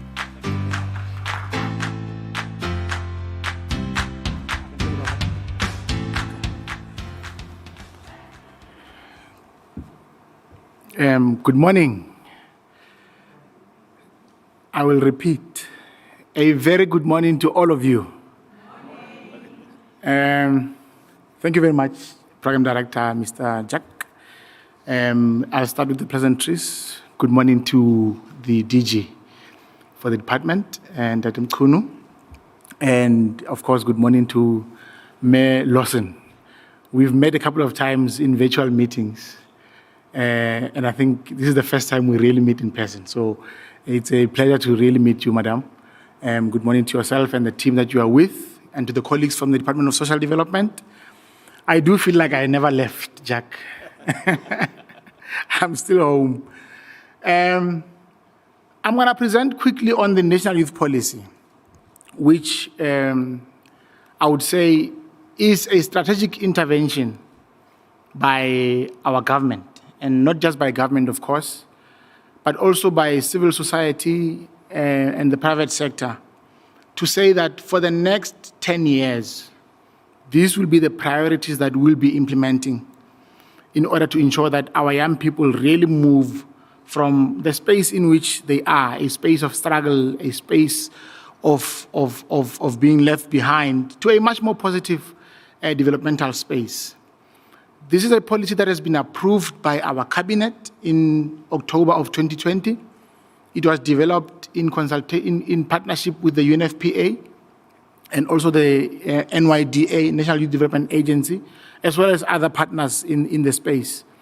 And we believe that through this policy, should we implement it really to the T, we will really see the vision of the policy being attained, that being that we will accelerate the achievement of positive youth development outcomes for the next 10 years. I will try and not really present. I know there's something called death by PowerPoint. I want to really avoid that particular phenomenon. I'll try and speak to what we have. And then, I hope it can really stimulate the debate as we continue with the rest of the conference in the coming 2 days. I don't know who's moving the slides, but we can move on to the next slides. Yeah, thank you. Right. I think my colleague, Diego, really did a great work in terms of setting the scene, in terms of the challenges that are there that young people are facing, the population dynamics that we have currently in the state. So I won't really speak into the introduction in much more detail. But safe to say that we do have a youthful population here in the country. I think all of the speakers that spoke before, even the DG, have mentioned this part. And really, it is in our hands to really try and achieve this demographic dividend that I think for years has really eluded us. I remember I was still a student, probably 14 years ago, when this concept was being spoken about. And we really need to really make the right investments to make sure that this dividend is really achieved. Because lack of investment in our young people will really lead to challenges that are untold, really. I think we saw recently in July, in terms of the uprisings, if we can call them that, and the looting, etc., that sometimes all it takes is a small spark, and then the country can burn. We can move to the next slide, please. One of the key things I've learned, and when we were engaging in the content around population and the demographic dividend, is that just because you've got a youthful population does not mean that automatically you will achieve the demographic dividend. It is not a gift, it is a dividend, which requires investments. So I'll speak quickly in terms of what the policy says around some of the core aspects and core pillars that we spoke of, education, issues of health, etc., in the next slide, just to share with you some of the key thinking around the National Youth Policy around this process. So I will jump the slide on background. It was talking about where we started, who we consulted, because the policy that we have currently is one that was consulted for a period of a year with young people across the state.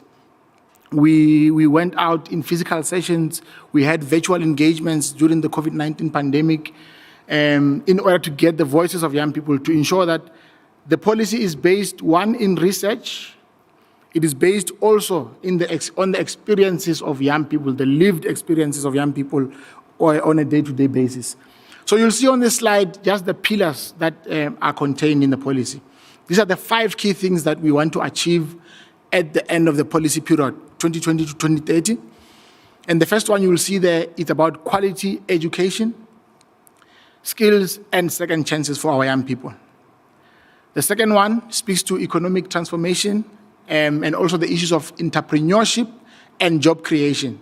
Because our young people, even those that do go to school and are lucky enough to access university and TVET colleges, when they come back, if the economy does not have sufficient spaces to absorb them, it remains a cycle of poverty. We continue recycling them into poverty. And really, the fact that there are young people today who, according to statistics, might never find a job if the situation remains as is economically, is really an indictment. So we need to do much more to move our young people into economic transformation and also into entrepreneurship, but to create jobs. The issue of physical and mental health promotion is the third pillar. The fourth one speaks to nation building and social cohesion. And then the last pillar, very importantly, it is about the type of machinery and institutions that are there in the country to deliver youth development services. We as a department, the NYDA, civil society organizations, other government departments, which have got a responsibility, by the way, to mainstream youth development into whatever activity that they do. How do we capacitate them and ensure that they are able to deliver on that mandate? So that is the fifth pillar that you will see there. We are now in the age, of course, of the fourth industrial revolution. So we've tried to ensure that that is a cross-cutting pillar across the 5 pillars of the policy. So whatever you see around job creation, there has to be thinking around how does the new technology and the advancements that are there affect us, both in terms of challenges, but also in terms of opportunities for advancement. We can move. So you'll see some of what is being said around quality education, skills, and second chances. I think in Zulu, they say, "Likochwa lisemanzi." I hope I'm not bending it too much. And it's about intervening at a very early stage. So you'll see that the first intervention that we're talking about is about universal early childhood development, because we believe that that is the first strong basis you can lay down for a young person. If you start while they're young and intervene at that stage, then you've got a chance of young people then being much more productive when they grow. We're talking about safe learning environment, so that when a young person goes to school, a young woman goes to school, they don't feel threatened either by a teacher or either by just rogue element in society. The issue of how do we review the curriculum to ensure that it responds to the needs of the 4IR and the type of careers that are there, that are required by our economy. I won't read everything there, but also the issue of second chances. Those people who fall out of the system, maybe it is a young woman who unfortunately fell pregnant and had to stop being in school for some time. How do we reintegrate them back into the learning environment to ensure that nobody is lost and to the system? We can move to the next one, which is the second pillar.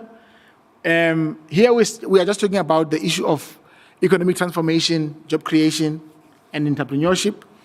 And you'll see that the core pillars there are about how do we, one, grow the economy to ensure that the jobs that are there, the economy is big enough to absorb the type of jobs that are there, but also enabling our young people who decide to go into entrepreneurship to really have successful enterprises. We've seen the statistics around how many young enterprises or businesses that are started fail within the first 2 years of life, right? So the policy speaks about some of the interventions that can be introduced to ensure that young people's businesses succeed. How do we have specialized interventions for unique ideas that are there? Incubation for ideas that young people start with, but don't necessarily have got the right funding to really start with those businesses. So we talk about those incubation ideas and how they can be supported, but also how do we spur entrepreneurship from the school space. And I know there are countries where it has been said that from grade 1 or grade 2, they're already talking about entrepreneurship in the classroom. So we are talking about some of those ideas even in this policy that we have. But also, how do we support young people in job searching? Young people right now do want to look for work, but we know the cost of looking for work remains quite high. It's difficult to print out a CV. It's very expensive to drive to town in a taxi and go and apply in all of these departments that are advertising jobs. So you'll see there some of the interventions around a basic universal income for our young people to support them in job seeking. We can move on to the next one, which is healthcare, right? We can have all of these opportunities around health and education, around economy and education. But if our young people are not healthy enough to take those opportunities, it will be a waste. So we are talking here about how do we safeguard the mental health of our young people as well as their physical health. Mental health is a challenge that really has gone to the forefront right now during COVID-19 because young people are struggling with unemployment, they're struggling with exclusion, and we've seen the rise of also the issue of suicides I was reading a statistic the other day about SADC, the number of calls that they are receiving on young people and people generally that are depressed and that need assistance. So the number of suicides is growing. So we need to really ensure that we strengthen interventions to ensure that our young people are safeguarded in terms of their physical and mental health. And of course, we should continue to say that even during pandemics, we should do our best, one, to get vaccinated, as one of the speakers, Diego, spoke about. We should really try and avoid substance abuse because it is something that takes away from our futures as young people. So these are some of the things that are contained in this pillar. Also, the issue of SRHR, right? Very importantly, to protect our young people, even gender-based violence. We can move to the next slide, please. Social cohesion and nation building. Strange enough, whenever we were consulting young people, this is the pillar which always had the fewest people participating. I don't know whether people think having money in their pockets is more important than social cohesion. We think that these 5 pillars are equally important. You are healthy, you've got a job, but if you live in an environment which is really disruptive, where there is lack of cohesion, persistent discrimination, persistent racism, persistent violence, etc., it will not really be worth it. And that is what this pillar is all about, to ensure that we work towards unity. We work towards also active citizenry. It is now a time where a few weeks from now we'll be voting. And statistics have shown that young people are really starting to sit back and watch as the democratic project is processing. So we really need to encourage our young people to stand up and take the power back into their hands and vote. That's part of showing that you are an active citizen, but also you are an active leader. So here we speak about fostering leadership opportunities for young people, making sure that we open up the spaces, right? Where there is a board, where there is an opportunity, we need to ensure that young people are there by our side. So Jack was just talking now about having young voices around the table as we work, as we engage on critical issues. I myself, I'm only left with a couple of months before I turn 35. So very soon I will no longer be in the youth sphere. But we need to continue opening spaces for young people. Many young people want to enter the boards that we operate in, and they find it difficult, right? Experience, you don't have experience. Some of the jobs, you do have the qualification we want 10 years experience. So if you are 27 or you are 18, you don't really have that type of experience. So we need to really ensure that we open up spaces across all levels for young people to play an active role in terms of leadership. I'll just speak quickly to the last slide on the pillars, which is the effective and responsive youth development machinery. So I do speak about the institutions that are there. I think the key point here is that we need to make the right investments. Youth-responsive budgeting and youth-responsive planning is smart budgeting, and it is smart planning. If we plan and we don't have youth at the center of our planning, it will really be essentially a hit and a miss. So institutions that are there across all society, and I think part of the reason why we are here is to also spread the word about the existence of this policy, so that if somebody has not heard about it, they know that they can find it on the internet, they can find it everywhere, they can engage with it and really try and find what is the niche and the role that I can play in my own business, in my own department, in my own unit, wherever I am, to push the youth development agenda. So you'll see there that we're talking about how do we recognize, facilitate recognition of youth work as a profession. We've got many young people who are in NGOs, and various spaces that are doing youth development on a daily basis. How do we transition them into a much more professional space and be sure that the type of services that they offer are top-notch? I will not read this one by one. You'll see that on the side is just about some of the tech tools that we are contending with nowadays. Next slide, please. This should be towards closure.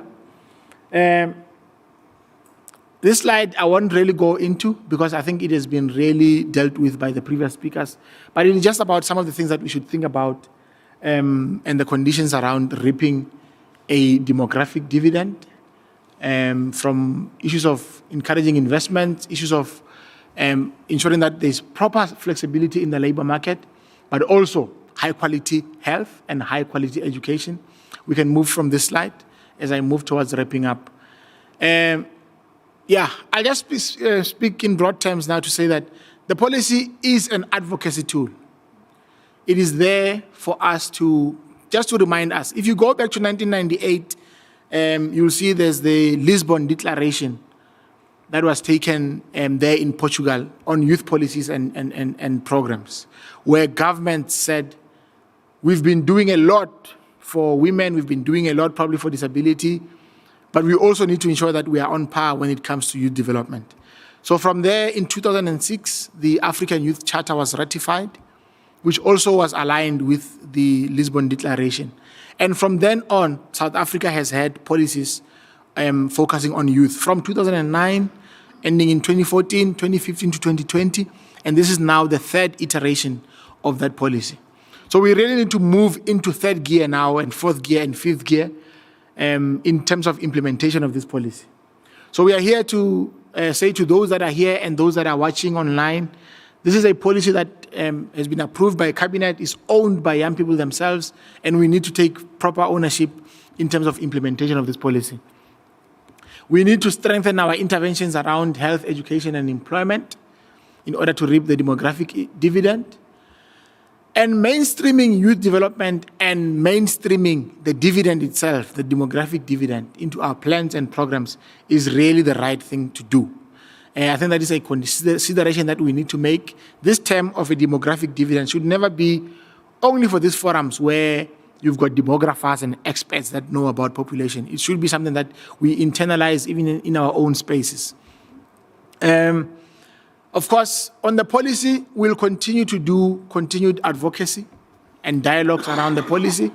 We are now in the process of releasing an infographic version of the policy, just a simpler version of the policy, which is easy to read, easy to access, other than the 40-page policy that is there.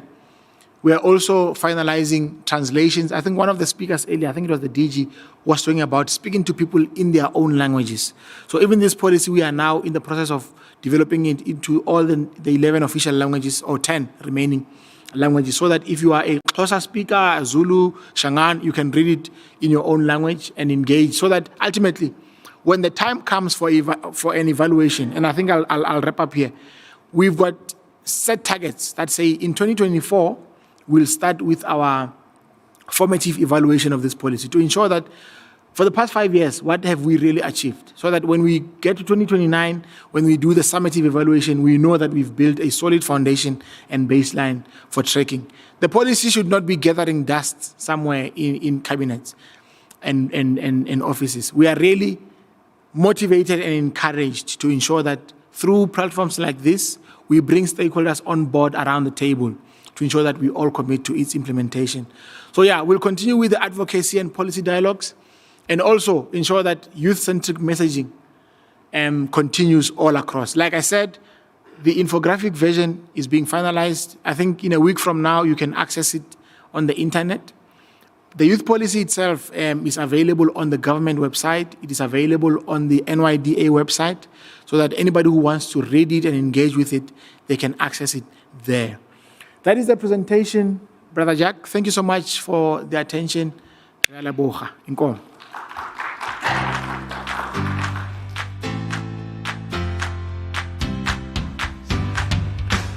you very much, Emmanuel, for that very informative presentation. It's really a very extensive policy that you managed to summarize, but in a very clear way. So thanks very much for that. And I hope you'll be around for some engagement and interaction, particularly with the youth representatives that are physically in the conference room, because they might have some questions to you and so on. Colleagues, that basically brings us to the end of session 1, which was the session to set the scene. As you would have seen in the program, the other sessions are designed to be more interactive. Of course, any questions or remarks that you might have about what was presented in this setting the scene session, you can still raise them in the other sessions because the experts will be around. And in instances where they have to leave, like the Director General has to leave shortly after the break to go and do Director General things. The rest of us are still here, and we are supposed to be able to answer questions that you might have. Thank you very much for the really focused way in which you paid attention to the first 4 presentations, which really are the important scene-setting presentations. After the break, or maybe before I'm going to get to after the break, the Wi-Fi that apparently one can just access by agreeing and ticking some boxes is the @Soho-san one.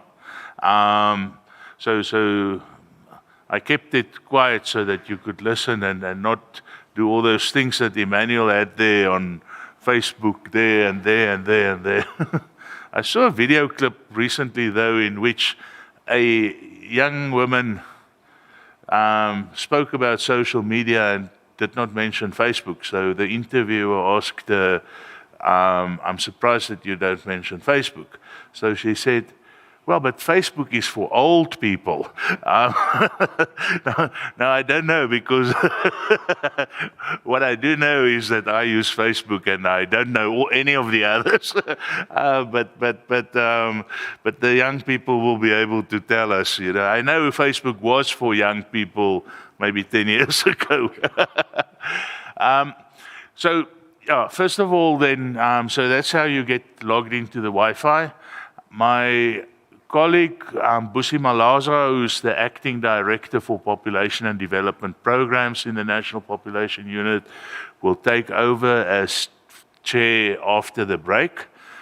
And I think, yeah, just good luck, Busi. And, you know, I think I'm going to have to go for some kind of a massage of the ear, because they put all kinds of things into your ear so that you can hear people talk who no one else hears, plus those who speak that you are supposed to hear.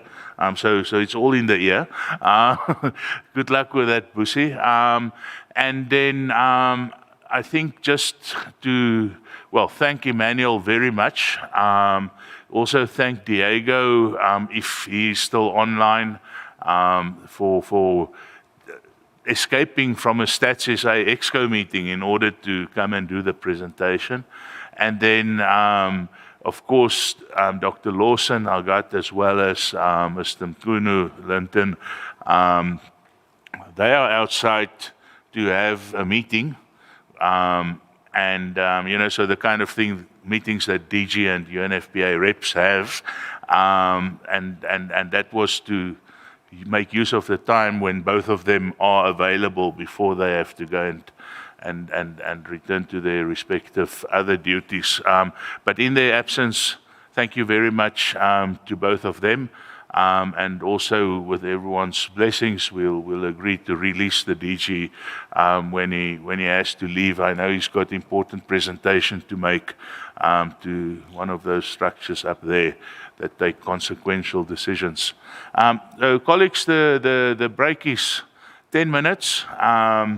Maybe these guys with the computers and so on will give us who are here physically 5 more, because they're going to be playing an advert or a song or something, you know, to entertain those online. But to those online, thank you very much for having been with us, and please stay online.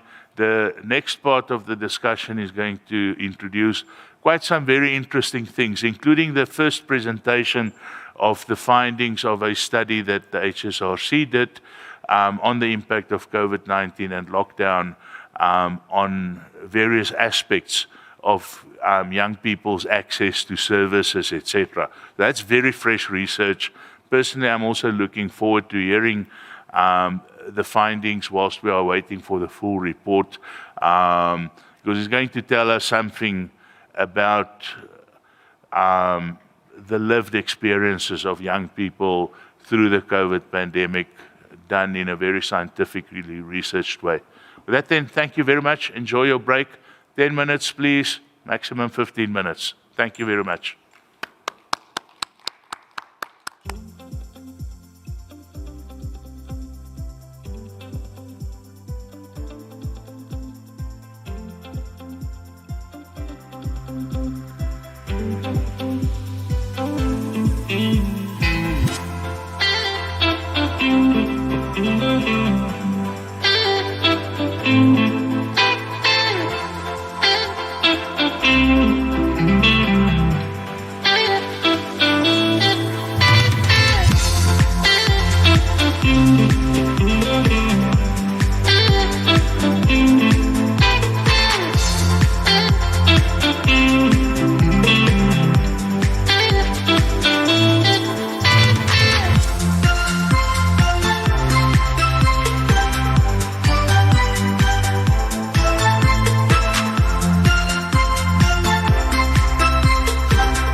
Fulfilling our obligation to the Children's Act and the South African Constitution, the Department of Social Development protects all children within our borders and protects their rights.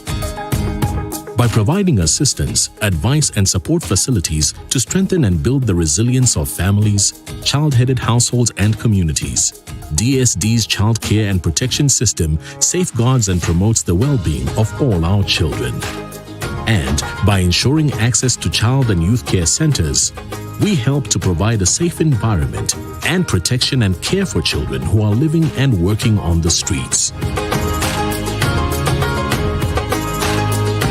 In our quest to give children a stable family life with permanence and the benefits provided by parenting, we ensure that the rights of children come first by providing adoption services, which include support and advice to people adopting children and advice to people who want to care for a child, and by providing child support grants and foster child grants to foster families who do not have reasonable means to provide adequate care and support.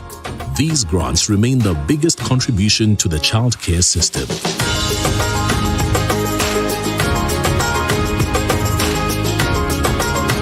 All children have the right to education, and through supporting ECDs, the Department of Social Development ensures that learning begins in early childhood, a most important period in a child's development. We are committed to see that rights are guaranteed to all children living in South Africa and are obligated to make sure that these rights apply equally to migrant children. And these rights are guaranteed even when children are in conflict with the law, where we ensure that they are treated as children by law.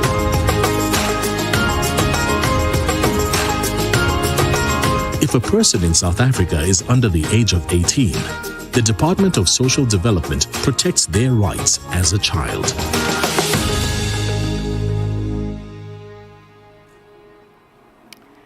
Good morning, everyone. It is my pleasure to present to you the last three speakers of the day.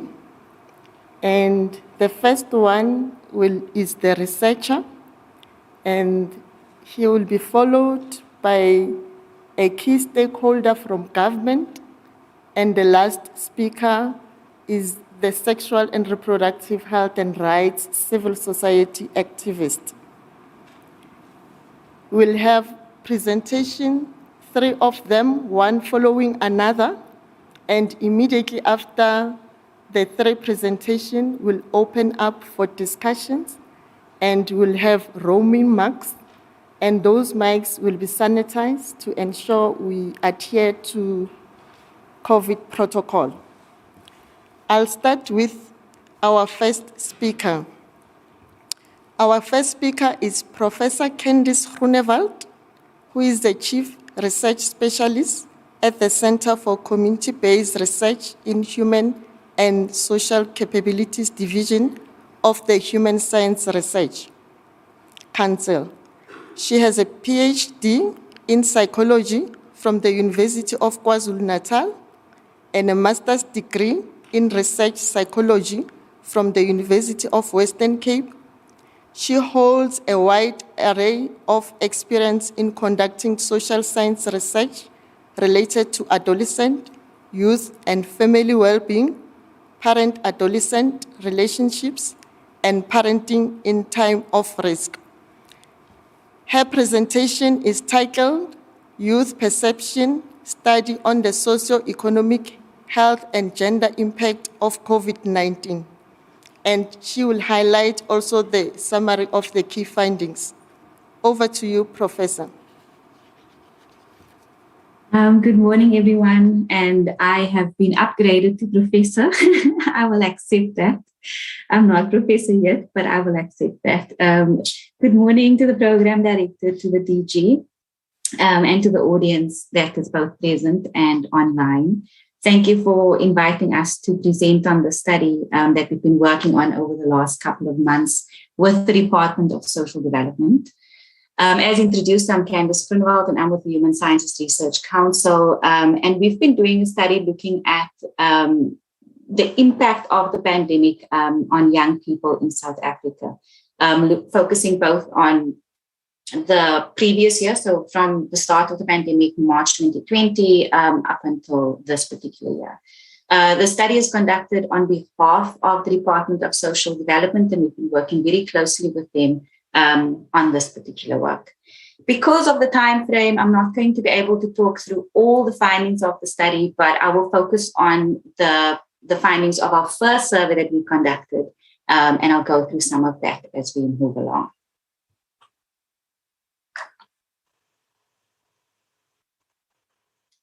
So in terms of a study rationale, like I said, the study was commissioned by the Department of Social Development, and they were particularly interested in how the pandemic is going to influence the lives of young people in South Africa. Recognizing that the pandemic, the lockdown, holds various implications for the health and well-being of young people in South Africa. They wanted to document over time how the impact of the pandemic is going to influence the livelihoods of young people. We focus specifically on young people who the department identifies as known youth.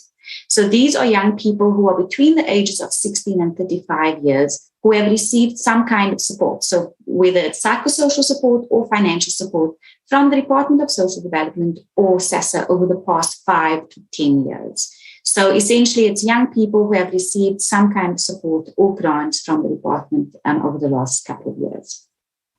The aims of the study as a whole is to understand the socioeconomic, health, and gender impact of the pandemic and the related lockdown regulations, and how that is going to influence the lives of young people, of these known youth, as we call them. So that's the research component, but essentially we want to use this information to develop and propose further evidence informed interventions and policy recommendations in the response to the COVID-19 pandemic. So essentially we want to assess how has the pandemic impacted the lives of young people, and what do we need to do in order to address the challenges that they've been facing over the last couple of months.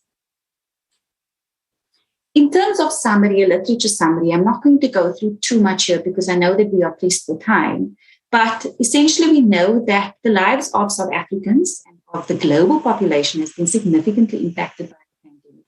And the young people in South Africa has also been specifically impacted. We have seen an increase in youth unemployment over the last couple of months. And we've even seen that recent statistics show that close to half of South Africans who are aged between the ages of 15 and 35 years were officially unemployed during the first quarter of 2021. And almost 10% of these unemployed youth are university graduates. We have also observed significant issues related to food insecurity during the pandemic. And this has also been related to the youth unemployment that we've seen. So obviously we know if we do not have adequate access to income, we won't be able to secure proper nutrition and food during the pandemic. And so recent statistics show that in April to May this particular year, approximately 10.6 million South Africans were affected by hunger during this pandemic. And this is significantly problematic, and you'll see how this relates to some of our findings at a later stage. We also know with young people that education has been quite the key thing to think about, because we've kind of moved into the in-person education, then into a schooling from home position, and have this kind of iterative back and forth between going into class and being at home.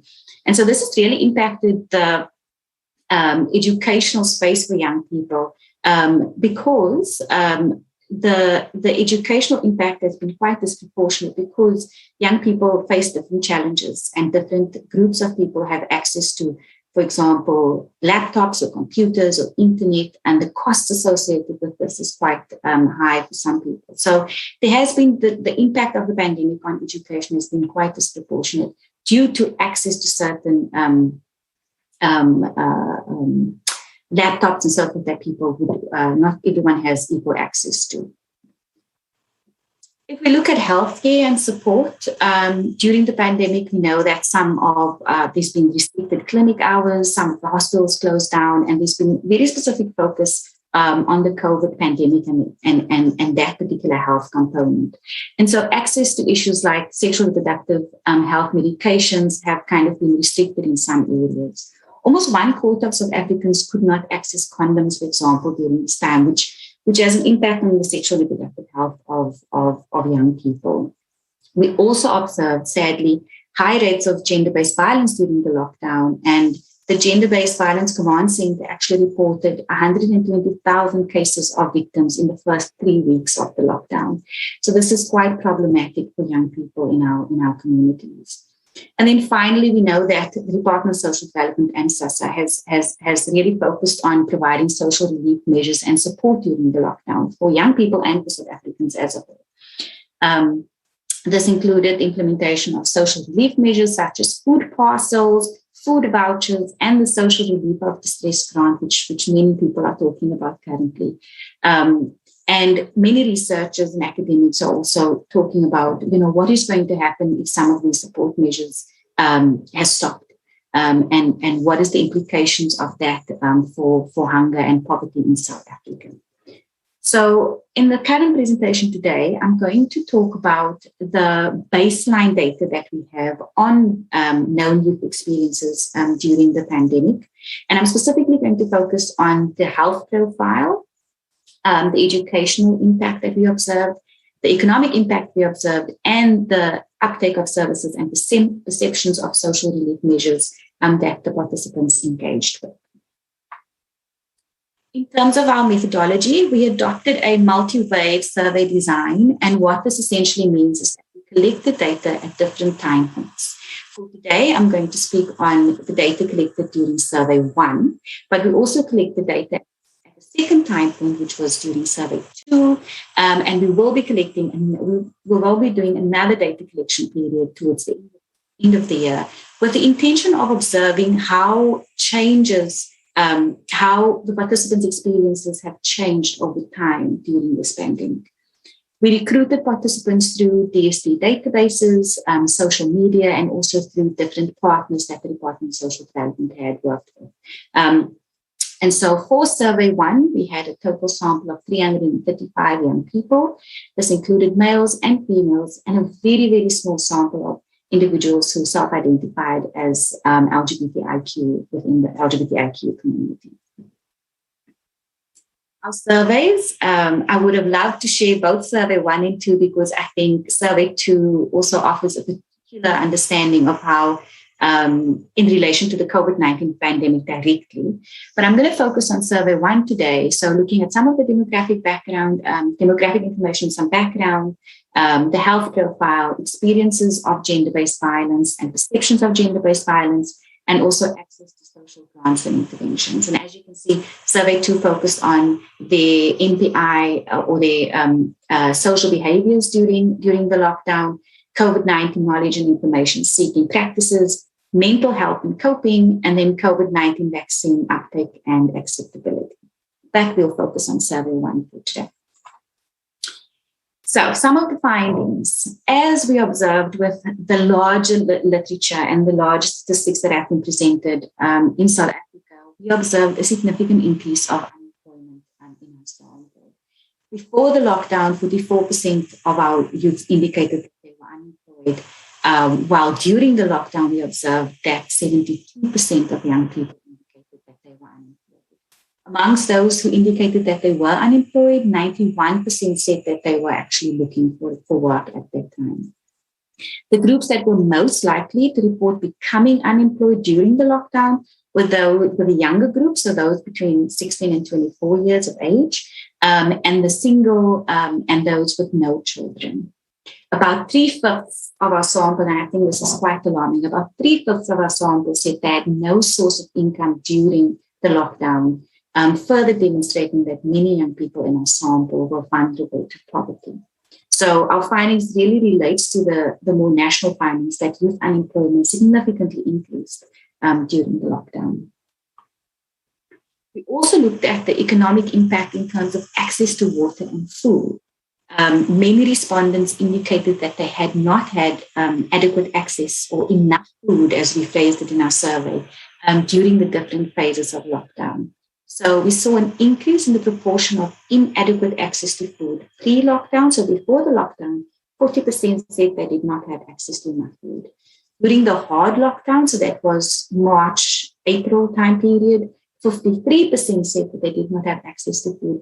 And post-lockdown, which was May up until July 2021, post-hard lockdown, about 50% said they did not have access to food. So we definitely saw an increase in the number of people who said they did not have access to enough food. And again, this links back to the unemployment rate, and that 60% of our samples said that they did not have an income.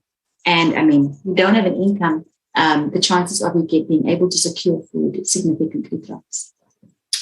And there was a significant, when we look at water, access to water, we found that majority of the participants said that they had access to enough water during this time. But we did observe a slight increase in the number of people who said that they did not have enough access to water pre-lockdown and in the hard lockdown. So pre-lockdown, about 15% said that they did not have access to enough water, while during the hard lockdown, we observed 20% said they did not have access to water. And then post the hard lockdown, about 19% said that they did not have access to enough water. So in all, access to food was more problematic than access to water in our sample. Educational impact. Again, our findings really support the larger literature. About 1/3 of our sample were in some kind of educational institution. 19% were in secondary school, and majority were in grade 12. And 14% were in higher education facilities. Various challenges associated with schooling from home, and the transition from getting education in a face-to-face manner, while and then transitioning from having to school from home was quite challenging for the participants. Majority of the participants wanted more engagement with the educators, and many reported that the spaces that they have at home to study was filled with disruptions and interruptions. And I think that many of us, even working from home, can relate to this. I work from home at the moment. And so we can relate to the fact that your office or your schooling environment facilitates learning in some ways, that where your home environment sometimes disrupts that. And so being able to deal and cope with that has been quite challenging for the participants. Most of our higher education students that said that they had difficulty in accessing technologies, including the computer, in internet, and email. And this was also reported by our younger participants, which we expected because we knew that that equal access to these different things is not possible in South Africa due to our demographic profile. But despite these challenges, what I found quite interesting was that many were positive about their current academic progress and confident that they will be able to pass this year. So some hope within our sample that even though there's so many challenges, so many changes happening, they still felt quite positive that they will be able to pass this academic year. And I would be interested to see how this actually played out for our participants when we do our third slide. In terms of health, we looked at COVID health and sexual reproductive health is what I'm focusing on here. 1 in 10 participants have been in contact with someone suspected or confirmed with COVID-19. Most of this contact happened for participants who were working in active workplace. Majority of the participants, however, did not test for COVID-19, and only 5% of those who tested were actually positive. So not high rates of COVID positive participants, however, majority did not test. So this does not really adequately reflect the sample, but this is what we have found. And majority of the more males than females actually tested positive for COVID. In terms of sexual and reproductive health, about a half of our sample said that it was easy to access male condoms, being males were more likely to be able to report this. And younger participants found it more difficult to access male condoms during the lockdown, which would be between March 2020 and July 2021, which was the period that we were assessing at this time. If we look at the sexual and reproductive health of females specifically, we found that 12% of our participants reported that they were pregnant between the period of March 2020 and July 2021. Sadly, half of those who were pregnant said that it was difficult for them to access proper care.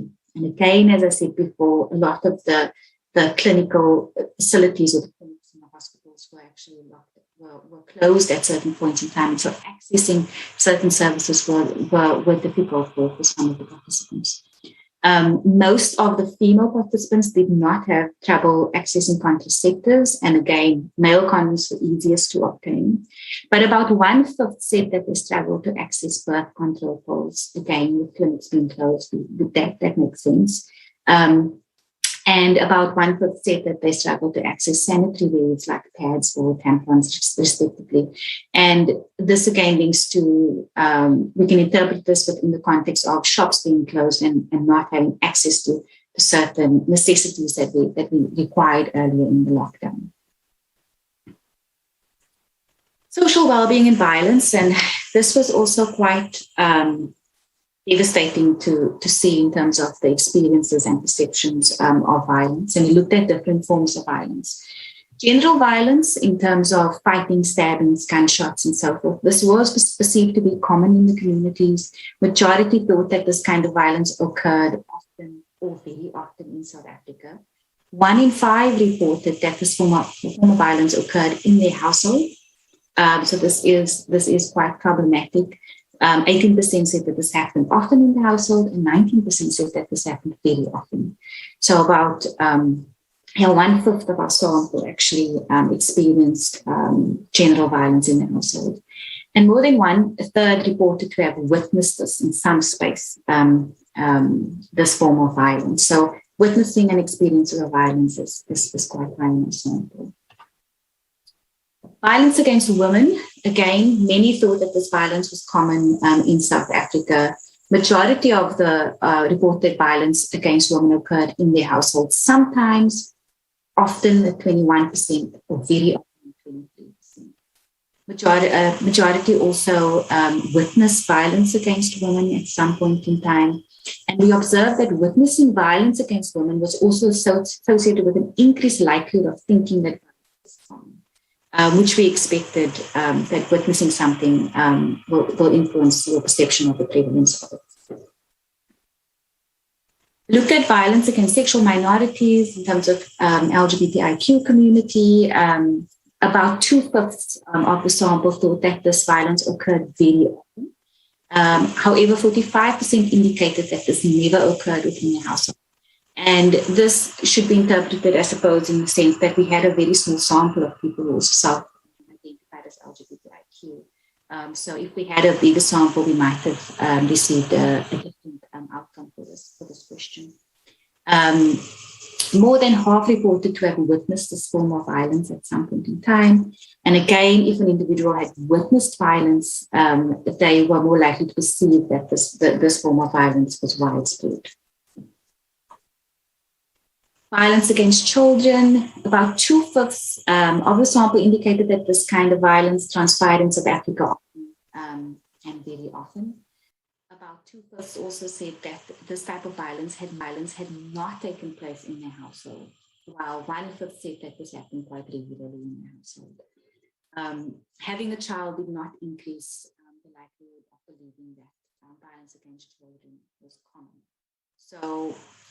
And then violence against older persons, about 1/4 stated that this kind of violence occurred very often in South Africa.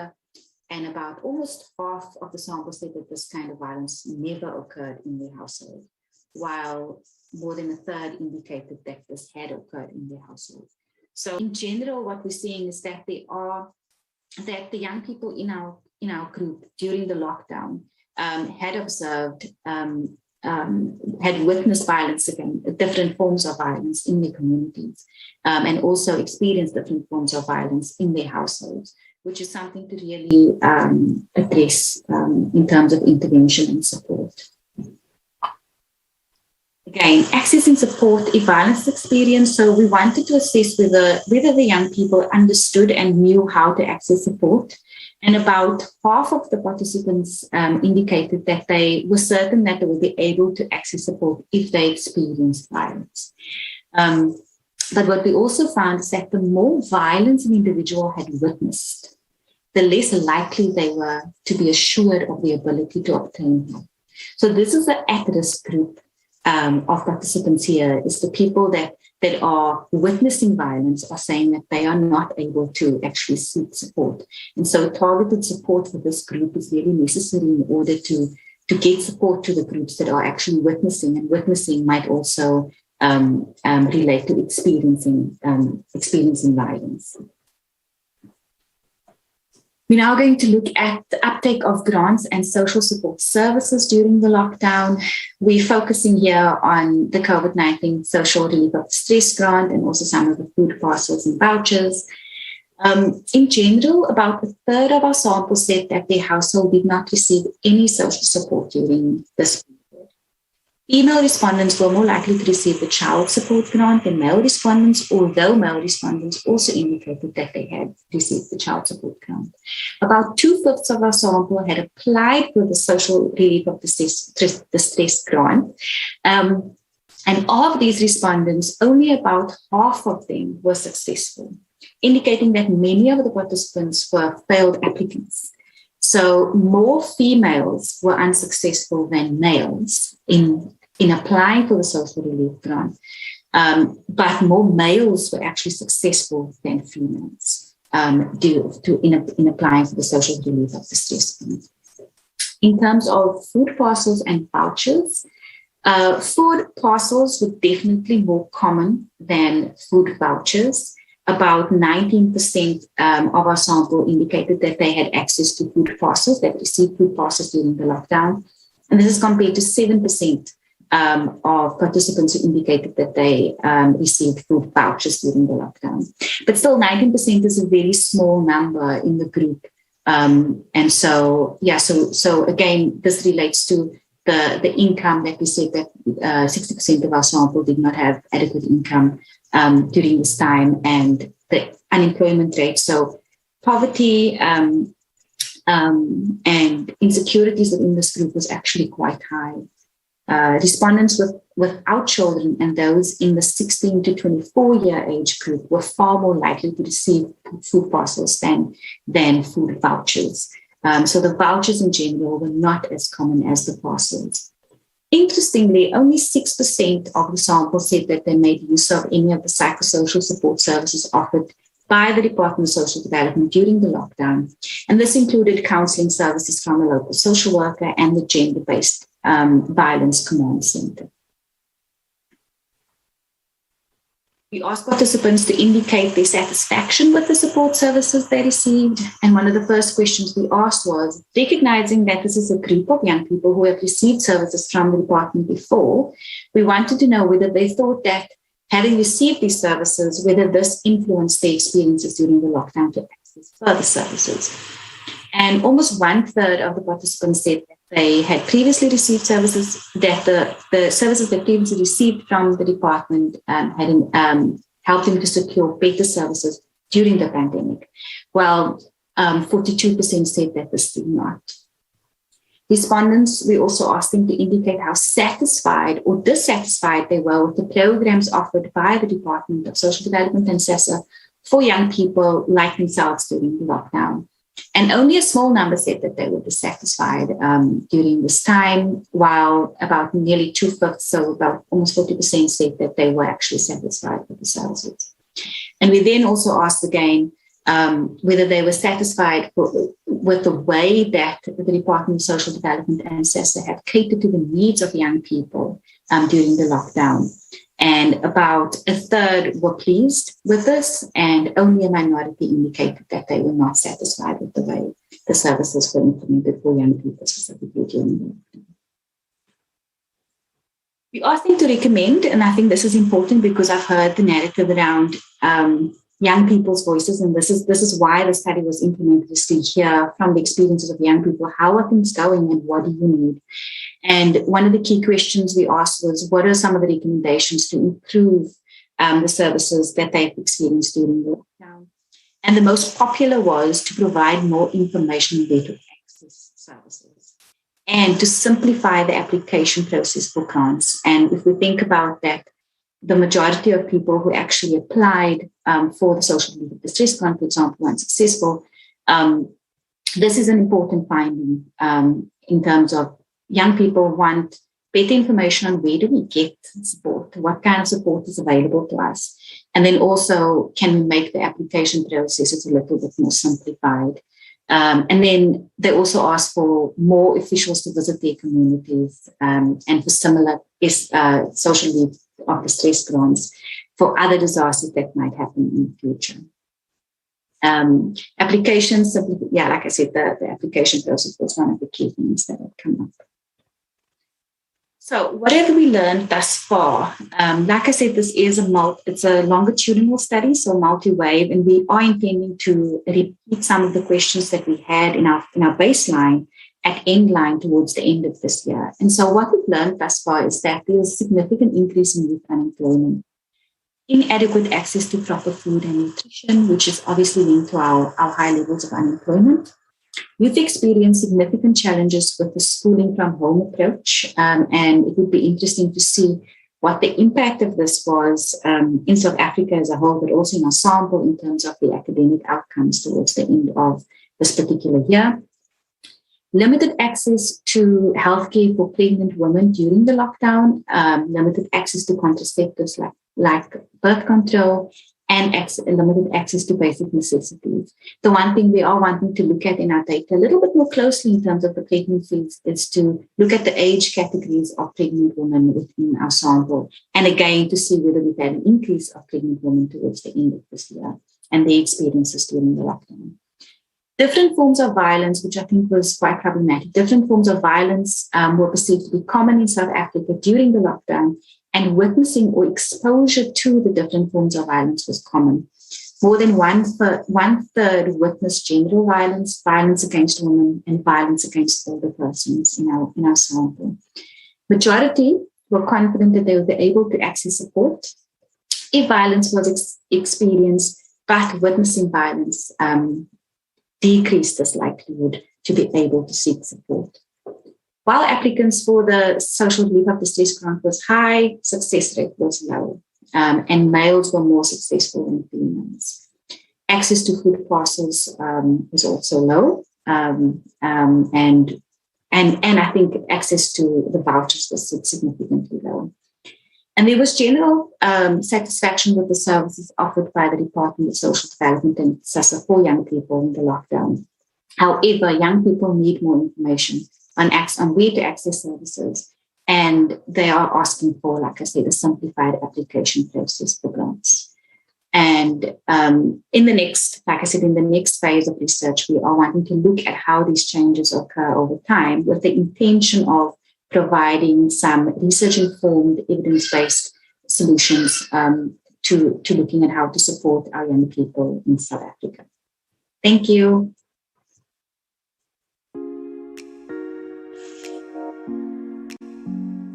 So much, Dr. Groenewald, and apologies once more for introducing you as the professor.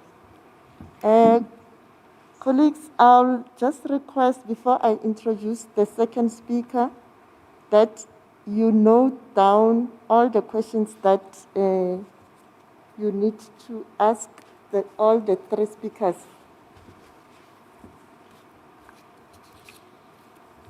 The second speaker is Ms. Thembi Zulu.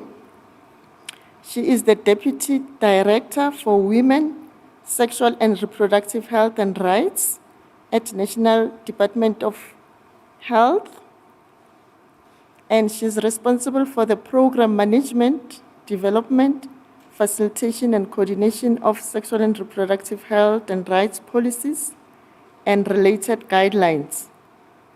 Support provinces with developing and implementation of sexual and reproductive health and rights strategies. She coordinates sexual and reproductive health rights training on SRHR with provinces and other stakeholders. She also supports the strengthening collaboration and integration with relevant directorates within the same department, as well as other government departments and partners. She participates in international SRHR policy development, review and update. She also participates on international SRHR indicator formulation and review within SADC scorecard, the regional scorecard, as well as WHO scorecard. She also participates on international SRHR strategy formulation and interact with other role players, both within the public service as well as outside the public service. She's going to present the presentation titled Sexual and Reproductive Health and Rights of Young People in South Africa. Over to you, Ms. Thembi Zulu. Thank you very much, Chair. I've requested that I can be assisted to share the slides. I'm not so sure who's going to help me with that.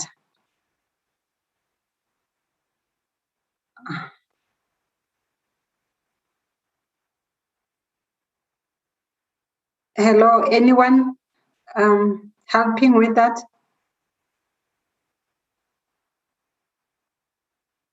Or can I try on my behalf?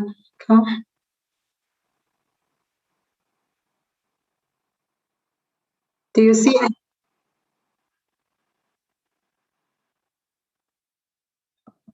Okay.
Oh.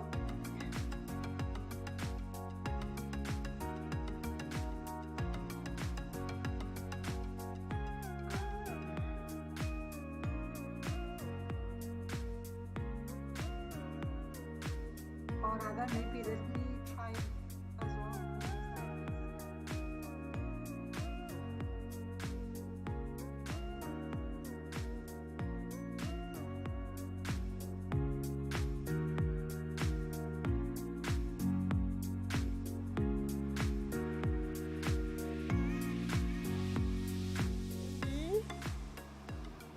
Ms. Thembi Zulu, can you hear me? Hello. Sorry, we can't see your presentation. Could you please try again?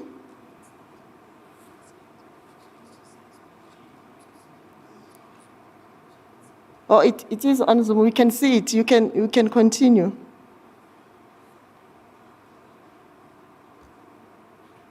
We can see it. You can continue now. Can you hear me, Thembi?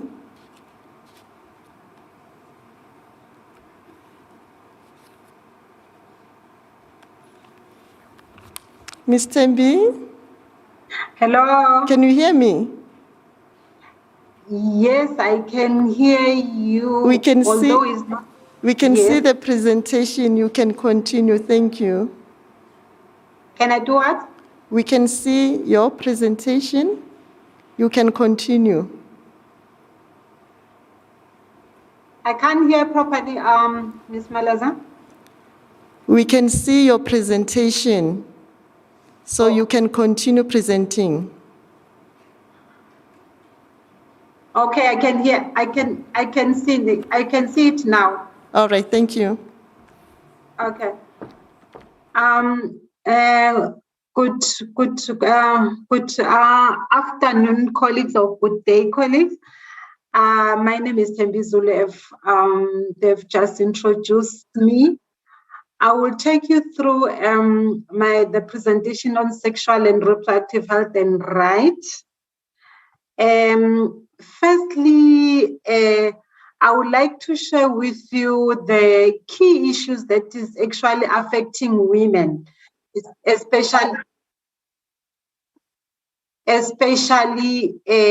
young women in the country, not even in South Africa, throughout the world. So young women or women, they are faced with unplanned, unwanted pregnancy. That's the challenge that they're facing in their space. And women are faced with not accessing the contraceptives where they're supposed to access it, but to find that they do have challenges in terms of accessing such services. And as well, we are fortunate in the country because we've got liberal law that is actually allowing us to provide the services. But still, young women and women are faced with unsafe abortion or unsafe termination of pregnancy. And they are also faced with, the women are faced with violence. Each time we are watching TV, each time we're watching news, find that women are being abused. Hello?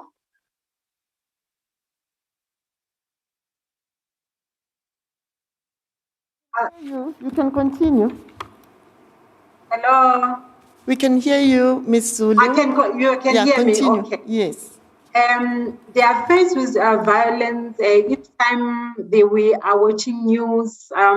So around us, women are being abused, and also other challenges that women and young women are faced are issue HIV and AIDS, and also sexual transmitted infection that they are faced, and as well sexual orientation and gender identity. So as the department having such challenges that we are aware of, we sat down and then we said what best that we can do to address these challenges, at least to work on the challenges so that the women in South Africa are accessing SRHNR. What we have done as the department with other stakeholders is the chair alluded to the fact that we are not working alone as the National Department of Health. We are working with different stakeholders, including other departments and partners. What we have done, we developed integrated sexual and reproductive health and right policy. We felt that it is important that we need to have that policy so that provinces and implementers are guided on the implementation of the SRH services. So we didn't even develop only the policy. We developed several guidelines that are related to SRH.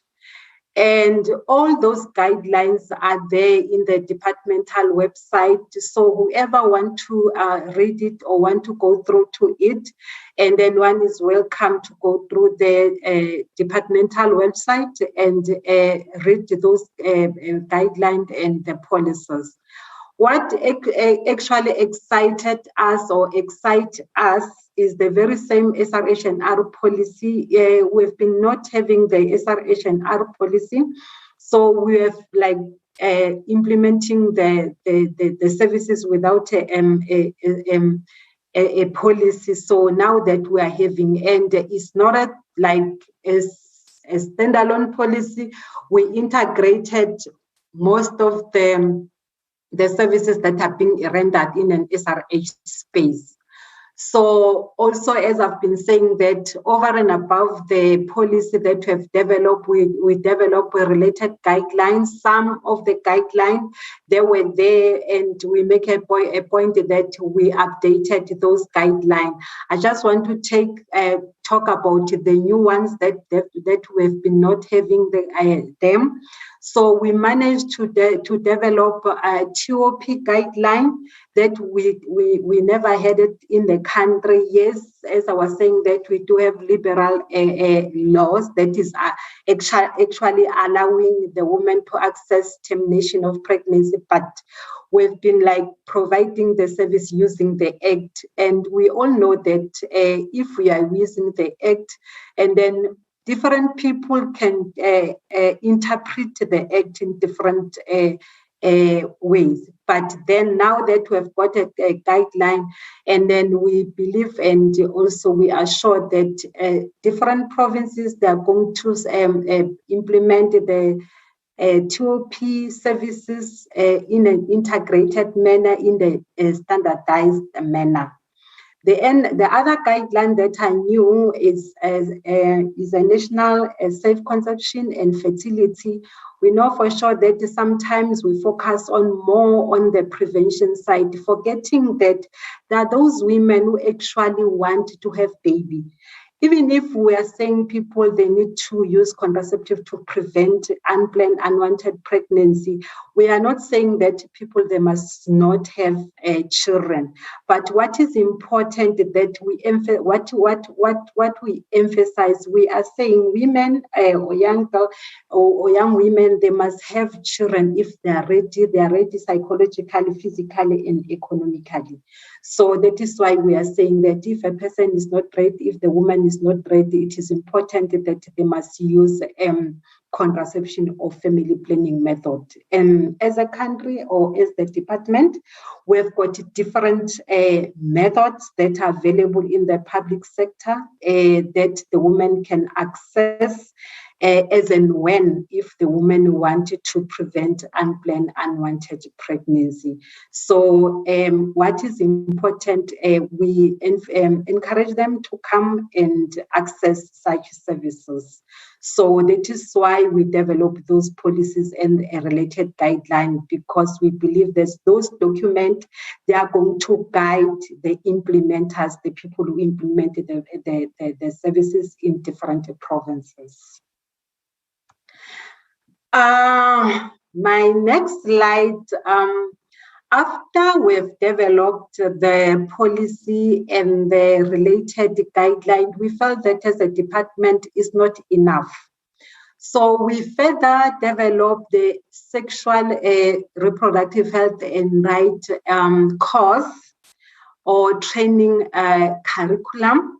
So that course that we developed, it has about 14 modules, because we want to standardize this SRH&R services. We don't want to dissect women. We don't want a situation where the implementer will say that, no, I didn't want to provide this because I didn't have information.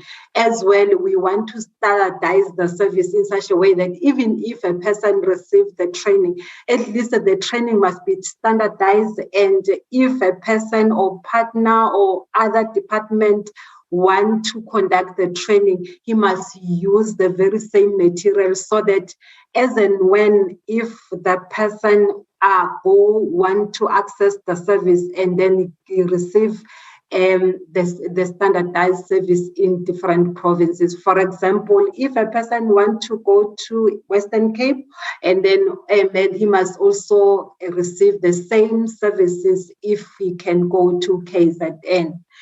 So the material that we've developed, it's the course that the SRH&R course that we've developed, as I've said, that it has 14 modules. What is important in this 14 module? Module 1 is a cut crossing, and it is compulsory. It's compulsory in the sense that it summarized all the module, all the 14 modules. So meaning that you can, if you are interested in one of the module, it means that you cannot just do any module, you can't do module 7, you can't do module 4, and then you need to start with module 1. It's module 1 is compulsory because it touch base a little bit, it summarizes each module. So what is important with this module, if you are a clinician, for example, if you are a doctor, and you are interested to enroll, you can enroll.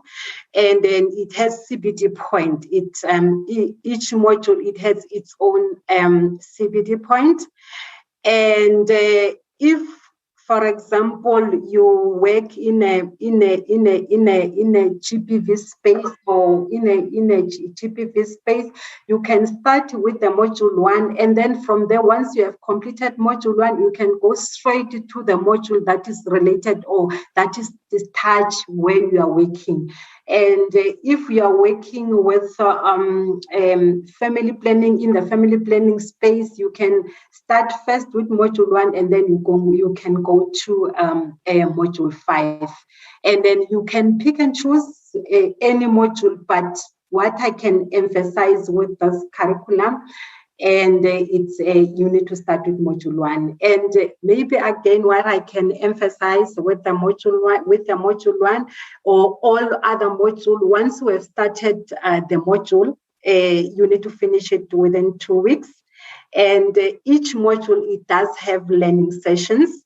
And then once you start with the learning sessions, and then you need to finish the learning session within 72 hours. So then that you can now start with another module. So what is important, just to emphasize again with this, you can go through, register through online. You don't need to wait someone to organize the face-to-face. So we encourage people to go online and register through our Knowledge Hub. And then you can register and take the module of your choice, and then you can go through. And the pass mark per module is 80%. Okay.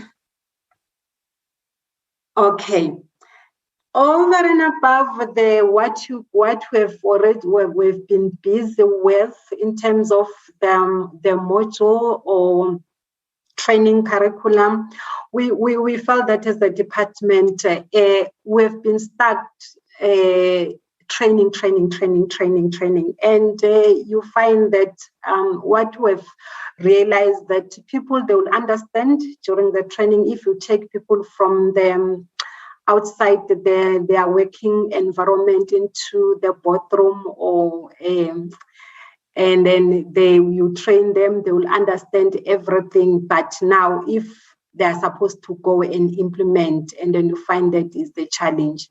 And then we realize that it is important that mentoring those people that have been trained, it is very, very important.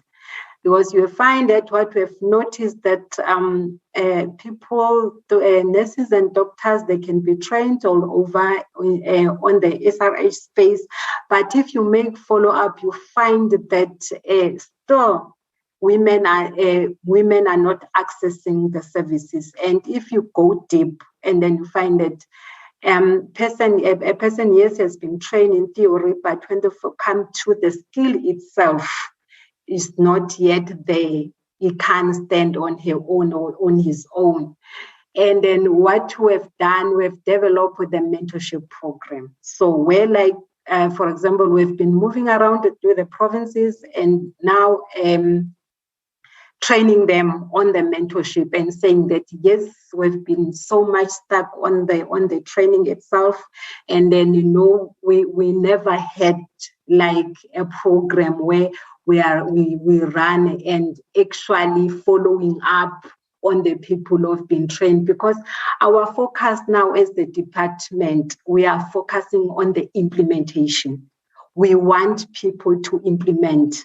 Yes, we've got the document, we've developed the document. What we are interested now, we are interested on the implementation.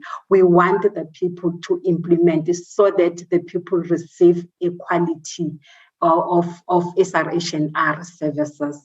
So these are a workshop that we've been conducting currently, moving around the country, so that people must be mentored on what they've been trained until they are comfortable enough to stand on their own in their space, in their facility where they are, in their district where they are, so that they are able to provide such services, especially those modules that actually need the skill. We do understand that in my previous slide, we've got different modules. Some modules they don't need the skill itself, and then once a person is being trained on theory, a person can understand. But there are certain modules that actually need practical session. That's how now we emphasize, so that the person, after the person has received theory, he must go back and conduct the training.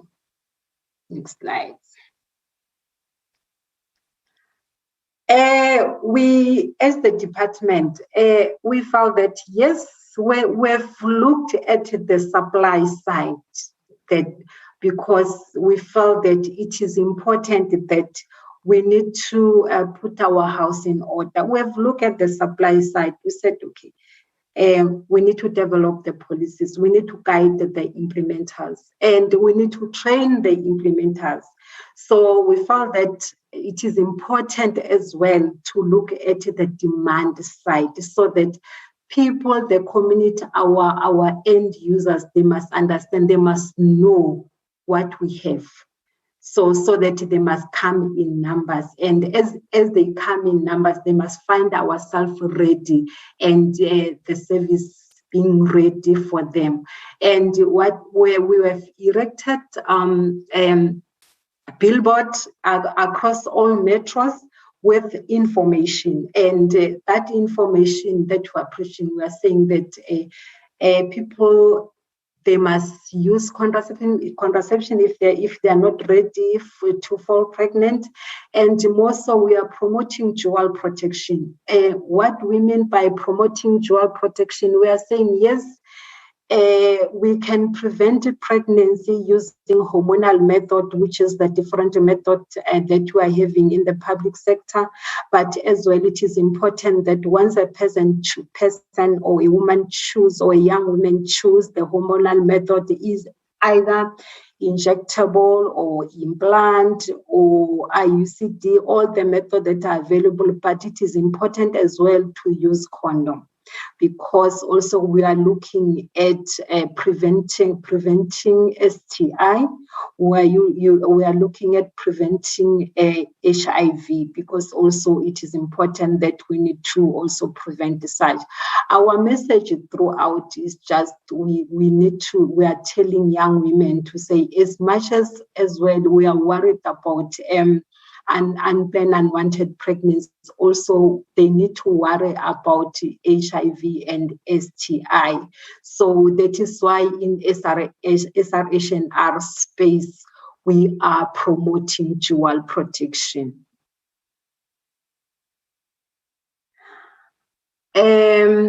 Another additional achievement that I can just share with you what we've done as the department. During August month, we know August month is Women's Month. We were busy conducting some interviews with different community radio stations, because engaging young people and allowing young people to ask questions after we've sort of done interview. We've been engaging them also because we want to do things different. We also want to hear from them what is it that we can improve on, so that they come to access our services. And then we've been engaging them, we've been talking to them, and we've been telling them that this is our services, they are available, they must come. If they don't want to fall pregnant, they can use different methods. And then we've been conducting this interview using community radio station. And what we've been doing as we're using this community radio station, we were checking the majority, the language that is being done, that is being used in that particular province. We've been choosing that language so that we capture all young people or young women, and then so that they can feel comfortable even to ask questions where possible. And I was talking about the curriculum, and then I talk in my previous slide, I talk about curriculum. And these are provinces that we've covered using face-to-face. Is Northwest Free State, KZN, and Mpumalanga, and Eastern Cape. This curriculum that I'm talking about is fairly new. We just launched it in June through Knowledge Hub, where it's fairly new, and we've launched it. And so we've conducted face-to-face in different provinces, but in other provinces as well, we've trained them through Zoom, through Knowledge Hub. So what we've done, again, other achievement that we did, we felt that it is important to strengthen public-private partnership, because we believe that as government we cannot work alone. We felt that it is important that we need to work with partners to strengthen such. So we've worked with IPAS in this project. It's a project we started last year, late last year, after we've realized that some women, they are not, especially young women, they are not coming to the public facilities to access SRHNR. So we started this project with the IPAS to train the GPs, the private providers, so that in SRH, so that as and when, if the woman feels that she can't go to the private sector, so the woman can just go to the GP, she can go to the private sector as private practitioner, as long that private practitioner is providing SRHNR. So currently we've covered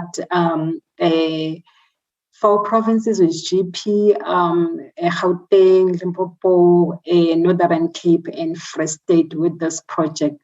And then the plan is to cover all the provinces with this public-private partnership, because we felt that those people also are there on the ground, and the women as well are there on the ground. So we are trying by all means that SRHNR must be accessible to all women. And thank you very much. Thembi Zulu from Department of Health. We really appreciate your presentation and sort of give us an overview on issues of policy and the implementation on sexual and reproductive health and rights.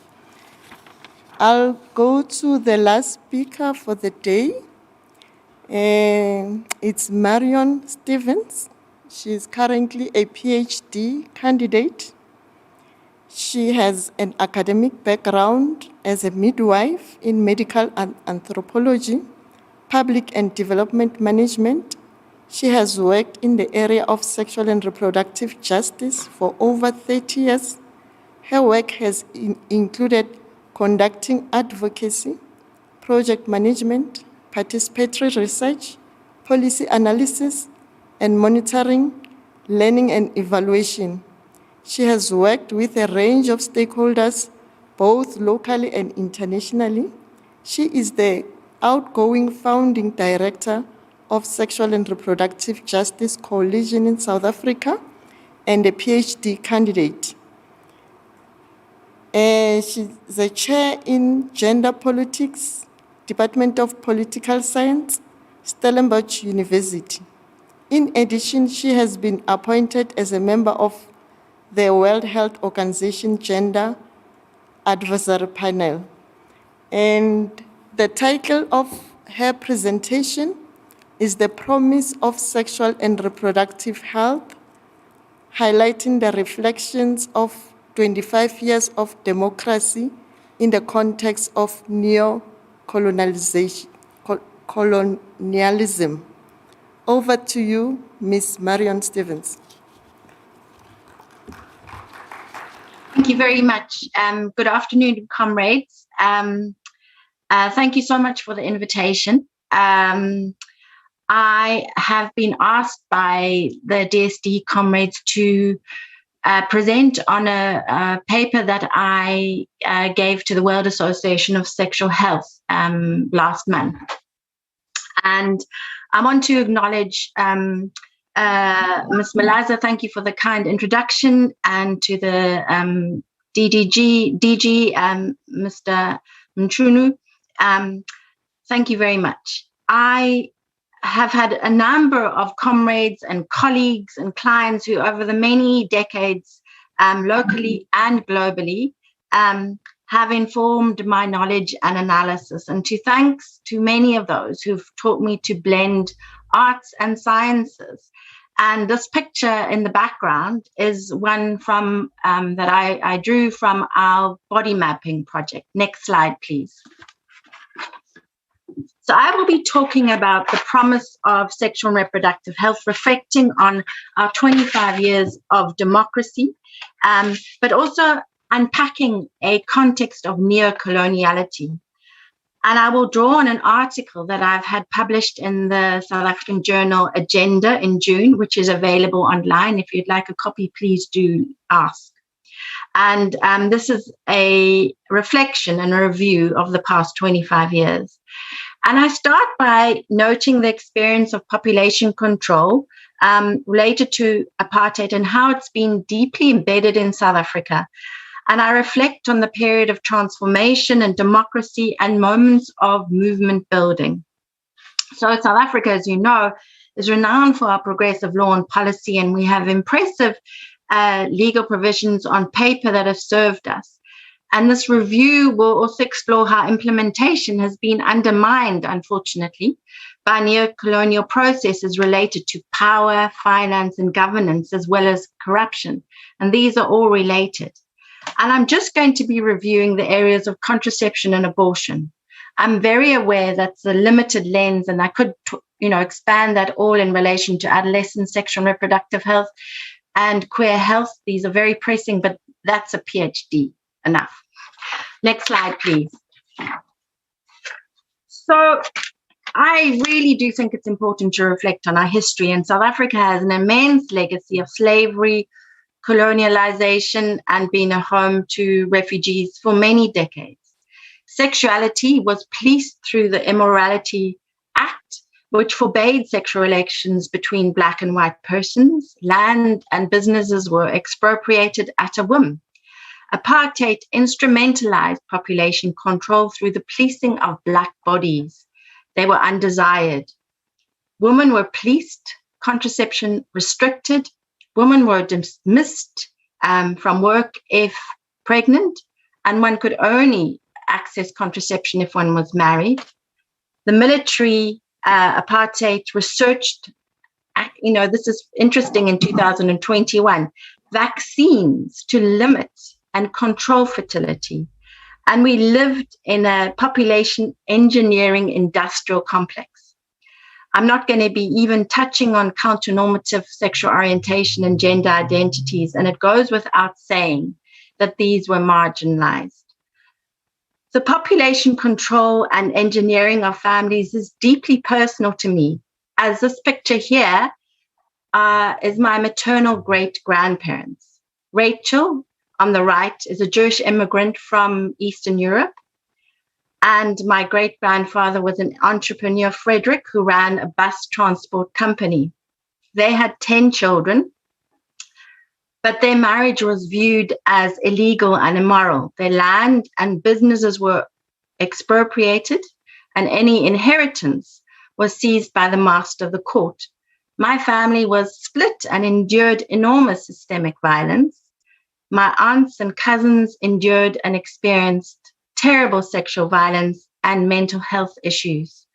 My grandmother got my mother to pass as white, but we are not alone. This is the story of many South Africans, and I stand on the shoulders of these great ancestors. Next slide, please.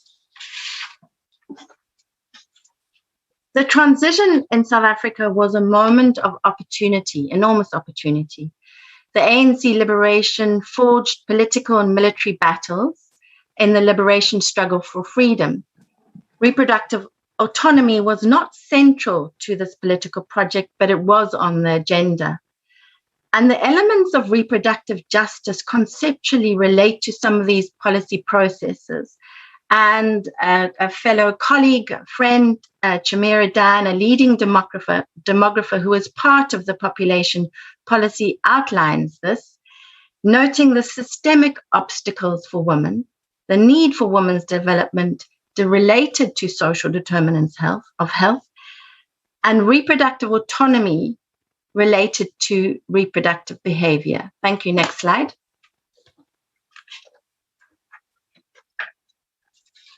Next slide, please. Women's organizing for sexual and reproductive health in South Africa is important to note historically. Civil society was organized, and I was the policy coordinator for the 1994 Women's Health Policy Conference. This involved a year-long national and provincial consultation process with over 4,500 women. 13 different policies were developed, including abortion, contraception, STDs, and HIV, infertility, lesbian health, development and the environment, violence against women, occupational health, cancers, teenage pregnancy and sexuality education, maternal and neonatal care, cancers, and mental health and aging. 450 women attended the conference and approved these policies. The process enabled significant political consciousness raising and seeded groups such as the Reproductive Rights Alliance, the National Network on Violence Against Women, and strengthening organizing for lesbian and gay equality. We got to examine our services, that's plural, and started conversations about sexual pleasure even.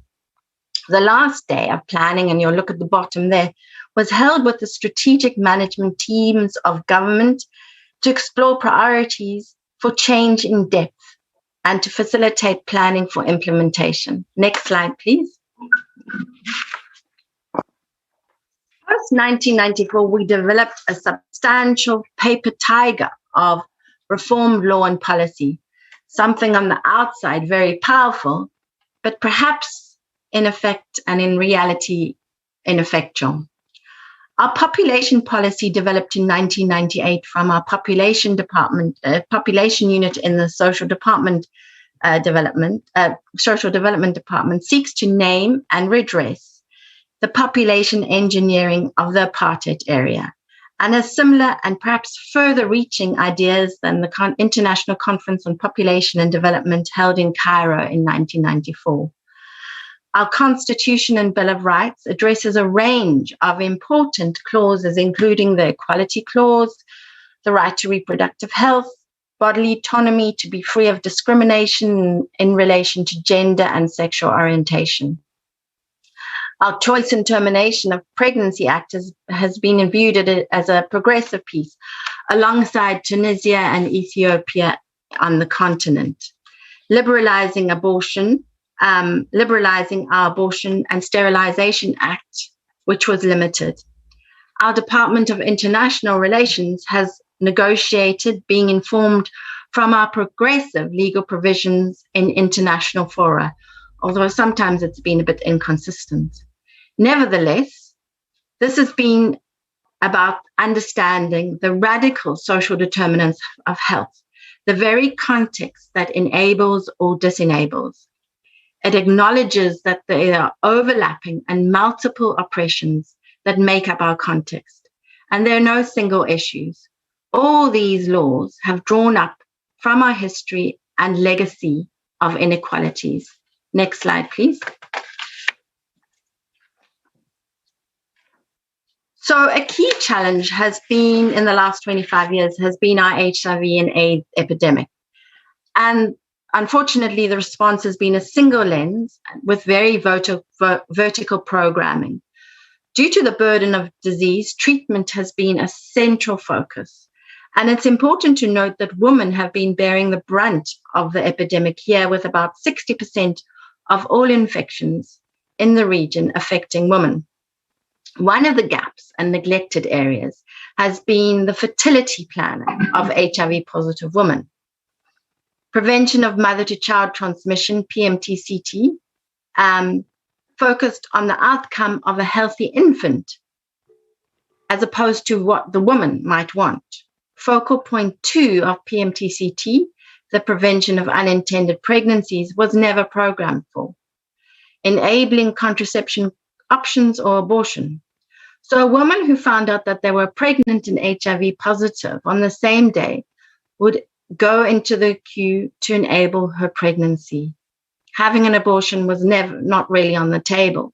And many women have chosen to have an illegal abortion or gone to see informal providers to address this option. The United States has been our largest donor within our health system, and we have been colonized, in a sense, by their puritanical cultures and restrictive funding conditions, noting the limitations of work on abortion, sex work, and queer health. The women's movement lost cadres to the HIV movement, and the HIV movement itself was fraught, and it was a difficult space for feminists. HIV divided the women's movement, and some were co-opted and silenced. In the context of fear and stigma, HIV programming emerged as separate from sexual and reproductive health and rights. And a clear example of this was the work on medical male circumcision. Women argued that this was not beneficial to us.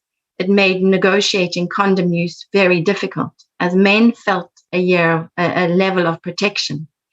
The evidence was gathered for only 6 months post-circumcision, and longitudinal studies understanding women's sexual and reproductive health were not considered here. Next slide. Unfortunately, after the HIV, during the HIV epidemic, donors determined most of the programming. The gag rule implemented from Reagan danced between the Republicans and the Democrats after Bush when it was imposed, and our sexual and reproductive commitments and programming fell by the way. Even in the Obama years, there was limited traction.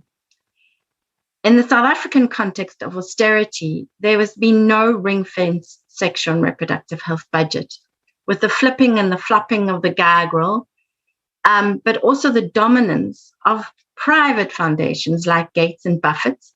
There's been a self-gagging and weak stewardship by government actors. We have not heard our Minister of Health speaking out very clearly on contraception and abortion and reproductive justice.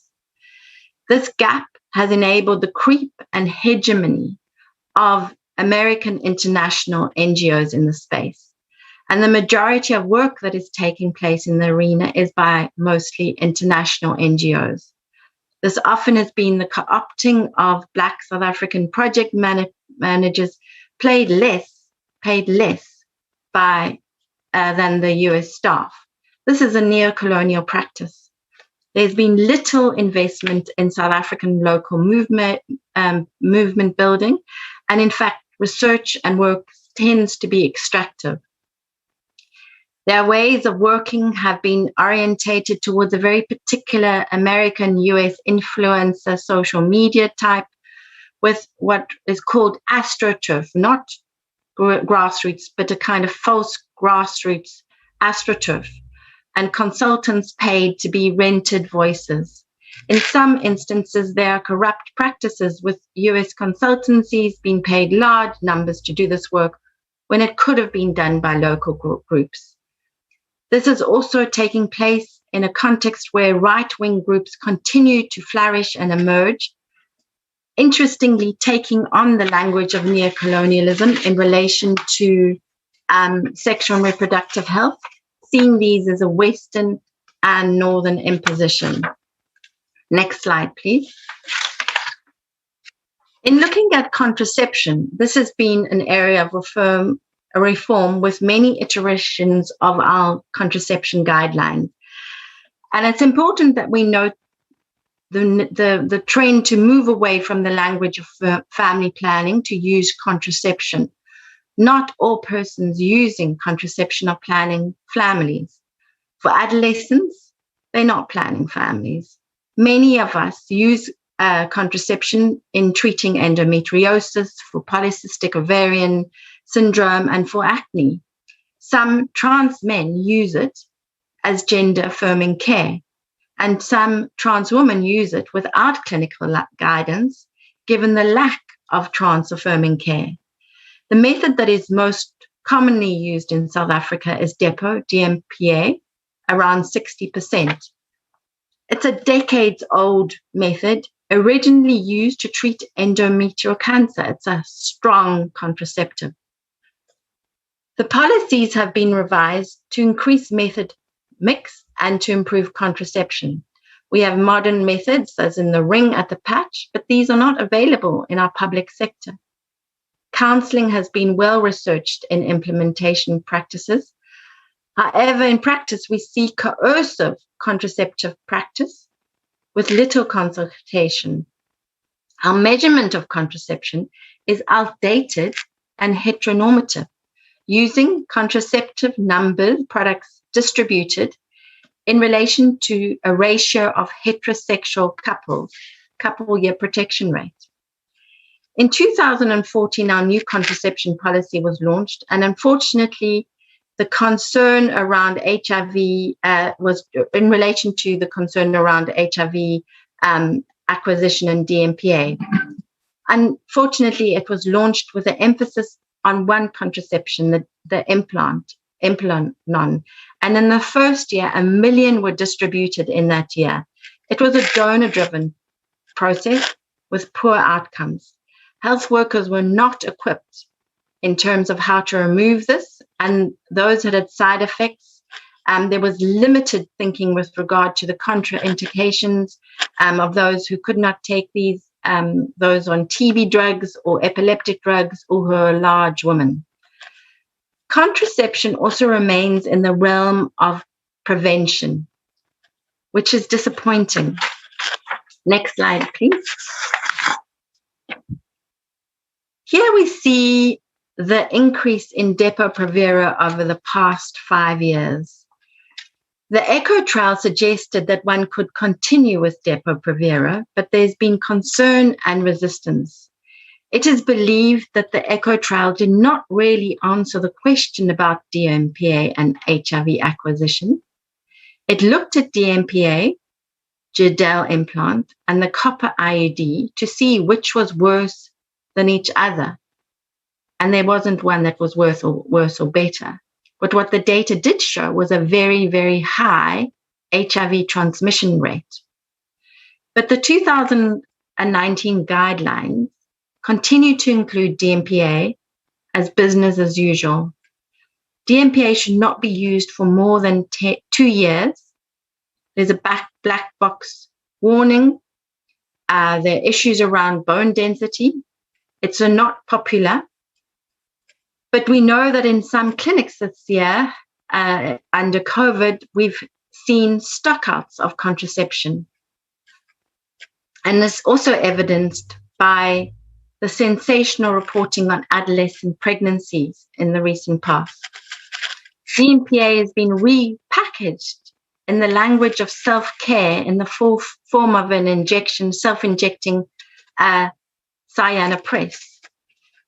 The current guidelines has a large emphasis on addressing adolescents in working towards prevention, but it doesn't focus on addressing adolescents' sexual health or link with the contraception sexuality education processes. The guidelines are problematic in removing sections on migrants and sex work. How will we be able to determine our own options for contraception without donor interference? How can we use our own public fiscus to demand modern methods. Next slide, please. And finally, in relation to abortion, we have the apparent brilliant Choice and Termination of Pregnancy Act, informed by the 1994 incomplete abortion study conducted by our own Medical Research Council.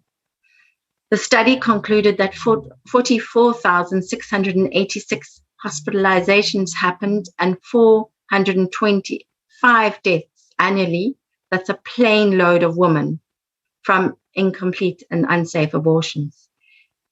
In 2000, the study was repeated, showing an increase in hospitalizations and deaths. The study is now being repeated in 2018, and it's continued by Dr. Daphne Ngongo from the School of Public Health at Wits. This is an underfunded study, and most of the abortion research in South Africa tends to be done by international groups. It's been impossible to locate funding for South African self-initiated work. The increase of unsafe abortions has been due to the poor implementation of services. It's estimated that only 7% of health facilities provide abortion services. Over 50% of abortions are provided outside the formal healthcare setting. And this is an illustration of a body map done with sex workers who's told stories of accessing backstreet abortions. Septic abortions remain one of the top 5 causes of maternal health. This is at the same time when the right wing have opened some 60 pregnancy crisis centers in South Africa. This is a neo-colonial presence. Many of these crisis pregnancy centers are operating out of public health buildings and clinics. They've just rocked up and are operating out of that. Next slide, please. After almost 25 years, we've managed to develop clinical guidelines for abortion services. These were aligned to the Federation of International Obstetricians and Gynecologists and the World Health Organization, and included guidance on medical abortion. We've included evidence from South African research on abortion counseling.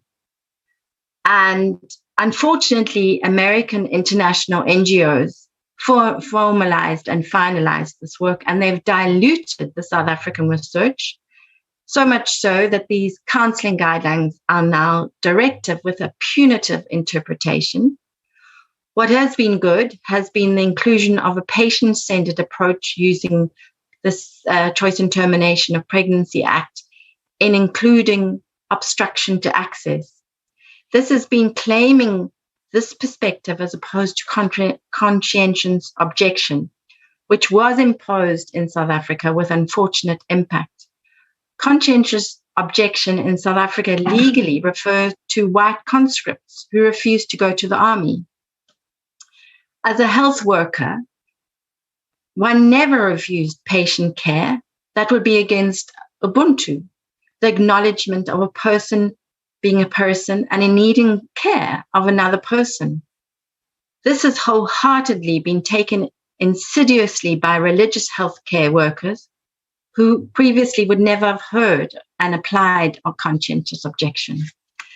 Currently, abortion work is being done by a collective of American international NGOs who have this terrain under wraps. They've not engaged in South African movement building and have little agility and a local adaptation. With COVID telemedicine becoming an option, the private sector is moving on this, but the public sector is not. And this poster outside the Department of Health advertising illegal and providers is illustrative in this regard. There remains hope for demedicalization, with feminist groups in the region actually reaching out to South African partners to engage in self-managed abortion. Final slide, please. So in conclusion, the area of rights and justice in relation to sexual and reproductive health in South Africa remains elusive. We have a patronizing prevention lens. Population control in some ways remains firmly in place, now linked to concerns with population and climate change, but not acknowledging the huge consumption of the global north and big industries. Adolescents are policed and judged, and there's a fear of their sexual and reproductive health. We do not meet the needs of young persons. We do not listen to their fears, their desires, discuss issues of affirmative and enthusiastic sexual consent, let alone sexual pleasure. The contextual determinants, including individual and community, remain a challenge, and in particular for Black and working class women in South Africa. These give rise to compounded and intersecting barriers in relation to realizing sexual and reproductive justice.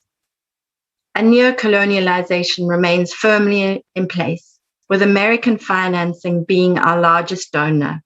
We have been squeezed by the American cultural wars and spaces, and are losing our indigenous South African movement building, languages, political consciousness raising, and ways of working towards solutions. Thank you very much. Thank you so much, Ms. Stevens, for your presentation. Now we'll open up for discussion. As we open for discussion, I'd like to call upon our panel to come in front. We'll call our representative from UNFPA, our current country representative, Dr. Agathe, and from Department of Social Development, Mr. Jack van Zedam, and from Department of Women, Youth and Persons with Disabilities, Mr. Emmanuel Khanaga, and we'll have our presenters also virtually to also assist on the questions. We'll start opening up for 3 questions, both virtually as well as on the floor. So for on the floor, we've got a mic that will be roaming around, and we request people to raise their hands so that the mic can continue. Any questions? Both virtually. Any questions for both the speakers, the 3 speakers, as well as a reflection from the first presentations that were done in the first session as an overview to lay the foundation on the demographic dividend? There's a hand.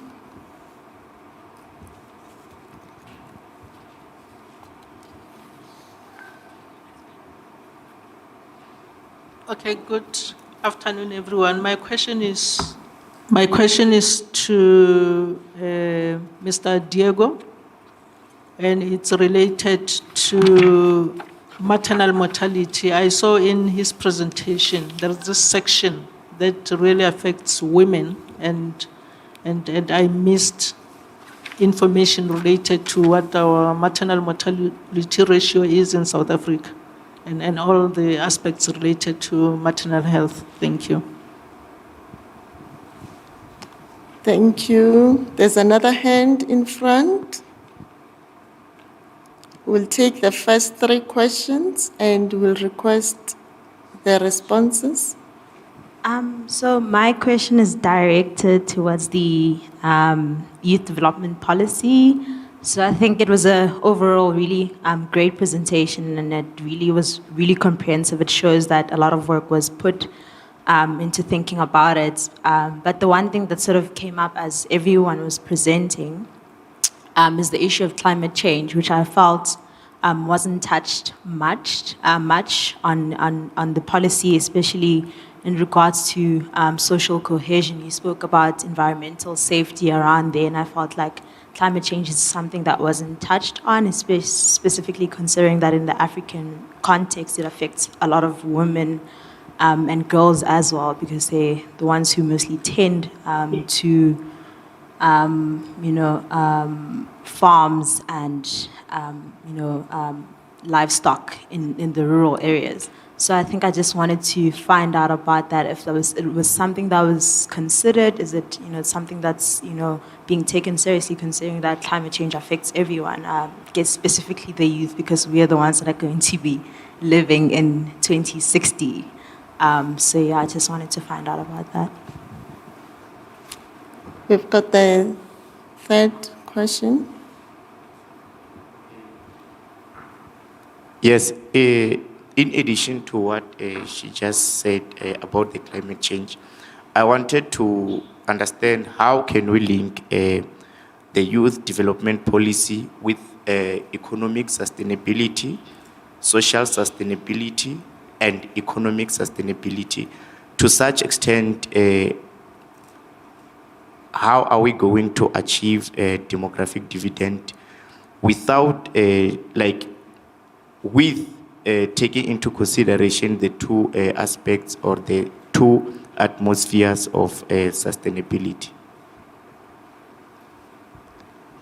Thank you for the three questions. And I must highlight that even on the floor, we also have experts that can also tip in. You can raise your hand if there are specific questions that you want to attend to, but I'll hand over to the panel.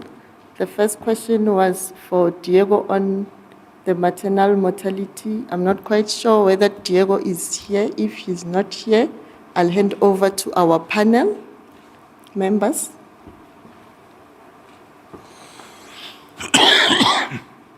That was the first question on maternal mortality. The second one and the third one were directed to Department of Women, Youth and Persons with Disabilities. That highlights the issues of the youth policy. Yeah. Should I? I'll hand over to, yes, you can go ahead. Right, okay, thank you. And sorry I didn't get your names, but thank you for the brilliant questions, of course. I think maybe to the first one from the lady on the youth policy and climate change. In all honesty, the youth policy itself, if you read it, it does not go to town in terms of the challenge of climate change, in terms of analyzing it from the element of its roots and some of the challenges that it will then inflict on young women, of course, as you said, those in rural areas, etc. But overall, I would think the policy itself does look at a plethora of challenges which sort of intersect at the level of a young person to then render them vulnerable.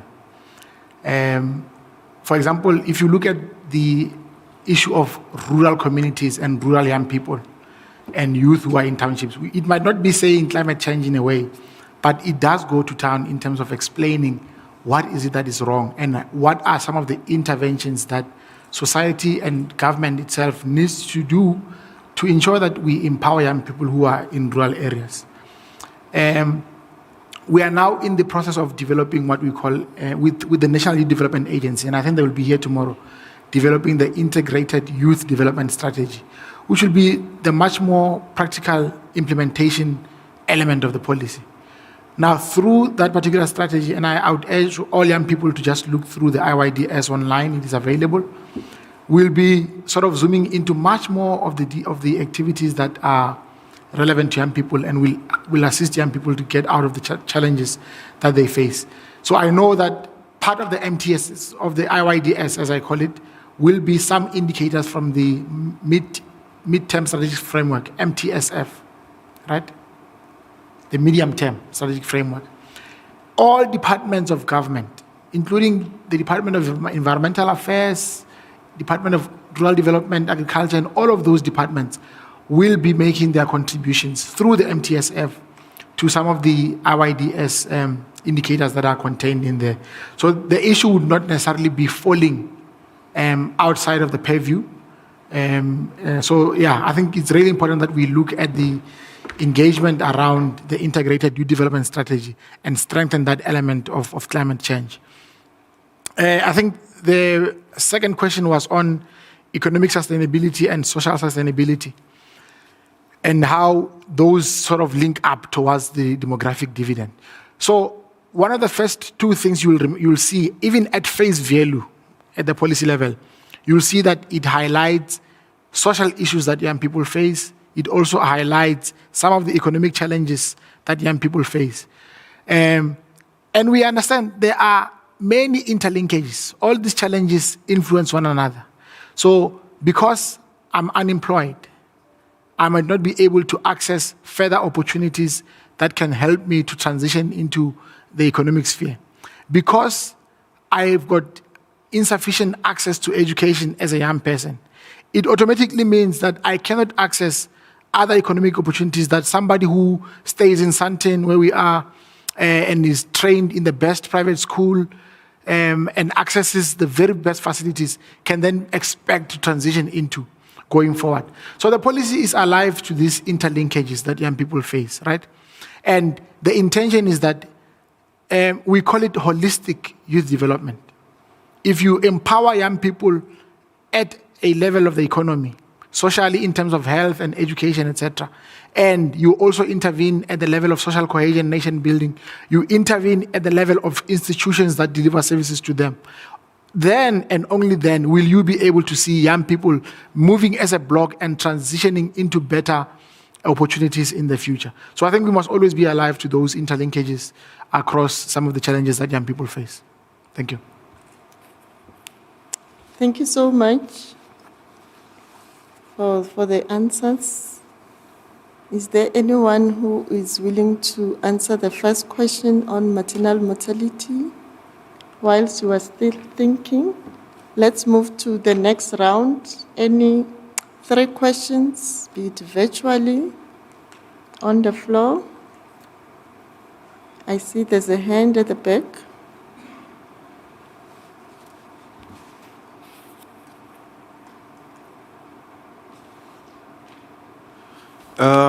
Thank you very much, Chairperson.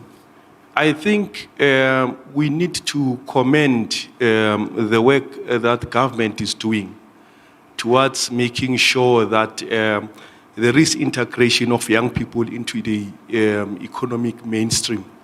Because these initiatives has been started for quite some time. We even have departments that are focusing specifically on youth issues, your NYTA and youth commissions and stuff. But Chairperson, my question is the extent to which we are engaging private business, especially at the macro level sphere, whereby we know that there are systematic social structures that are deliberately orchestrated to exclude and marginalize certain members of the community, dating back as early as the first industrial revolution. And now we're talking the 4th industrial revolution, which now it's bringing technology to further exclude certain stratum of our population. So I think there's more work that can be done and opportunities that can be exploited. For an example, governments, different governments of countries encourage private business to be a responsible corporate citizen through your PPP, bottom line, population, production, and the planet. So I think there are opportunities that can be leveraged to engage private business to begin to take the integration of young people into the economic mainstream seriously. And for example, the participation in the World Economic Forum, do we get an opportunity to present the opportunities that the demographic dividend is bringing? So I think we need to make some strides towards optimizing all that opportunity, Chairperson. Thank you very much. Thank you so much for the question. Any other 2 questions before I open up for panel response? There's a question at the back. Thanks, Chair. I wanted to pose a question to the population unit. China is doing amazing population and development work at household level, to the point that they capture each and every household needs, amount of people in the households, economic opportunities that needs to be pursued, educational needs. How can population and development help government to zoom in to the household level, get information captured on issues of youth, issues of development, piloted maybe at a particular area, instead of focusing at the wholesale approach of assisting people in the country, which doesn't really bring much results? Thank you. Thank you. The last question before I open up. There's the last in front. Thank you. Good afternoon. Good afternoon, everyone. Thank you to the panel. My question is to Emmanuel. Sure, I'm trying not to get caught up. I'm excited to be here. I need to curb my enthusiasm. So, I think my question is just, you spoke about the what, but you didn't talk about the how, which is a problem, I guess, in South Africa for public policy implementation. There's always the how, or rather the what, and never the how. So my question is then, where do the bright ideas fail? And then also in there, I think it's more maybe a comment and you can respond to it. When you go to CEDA, when you go to NYDA, when you go to the Gauteng Enterprise Propeller, you ask for money, you've got an initiative, and then there's so much red tape, you don't get anywhere. Then when you do go and you try and get around a business plan and so on, then they say to you, you need to come up with half the money or the assets of equivalent to half of what you're asking for. So then you call it a day and you try something else. You go to school. PhDs right now are pulling 7,700. And masters, I think they're pulling 4,005. And with an honors, you get 3,005. So the gentleman at the back spoke about pulling in private industries. How is it that learnerships, someone thinks it's okay that you get a learnership 3,500 as a living allowance? So then, ultimately then, my question would be, with all the great ideas that you've got, how are you going to check yourself? How are you going to make sure in a year, in 2 years, we've got X amount, 23 million, I think, unemployed youth? How are you going to know that half of them or a third of them or 1 million of them have jobs and they're okay? Thank you. Thank you so much for valuable questions. Over to the panel. Emmanuel again. You can start again. I will start, okay. And I'm sure the good doctor will also have something to add, especially on the first question. Thank you very much. So, I think the first question was on the issue of the level of engaging, how we engage the private sector in business in terms of the work that we do. One of the key terms that I spoke about when I was presenting was the issue of a whole of society approach, and the issue that the president likes to speak about, which is social compact.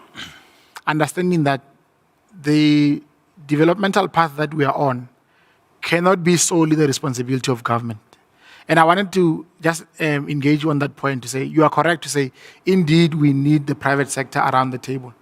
So what we've done with the youth policy was to start even at conceptualization level, to have private sector bodies like your Business Unit South Africa, Black Business Council around the table in its development. Even at the launch, they were present, right? But I think we agree that launching the policy is not, and maybe it will tie also with your point, having a good policy is only the beginning. It is not something that we should then say, we've done well, and then we sit down and we relax. The engagement, the advocacy should continue. And I think at the level of government throughout, there is that level of engagement with private sector to say, right, you know the situation that young people are in. We've got tax incentives that are being provided to the private sector to employ young people and reduce the cost of hiring young workers. But that should not be the only incentive. All of us have to subscribe to what I think in America they can call the American dream.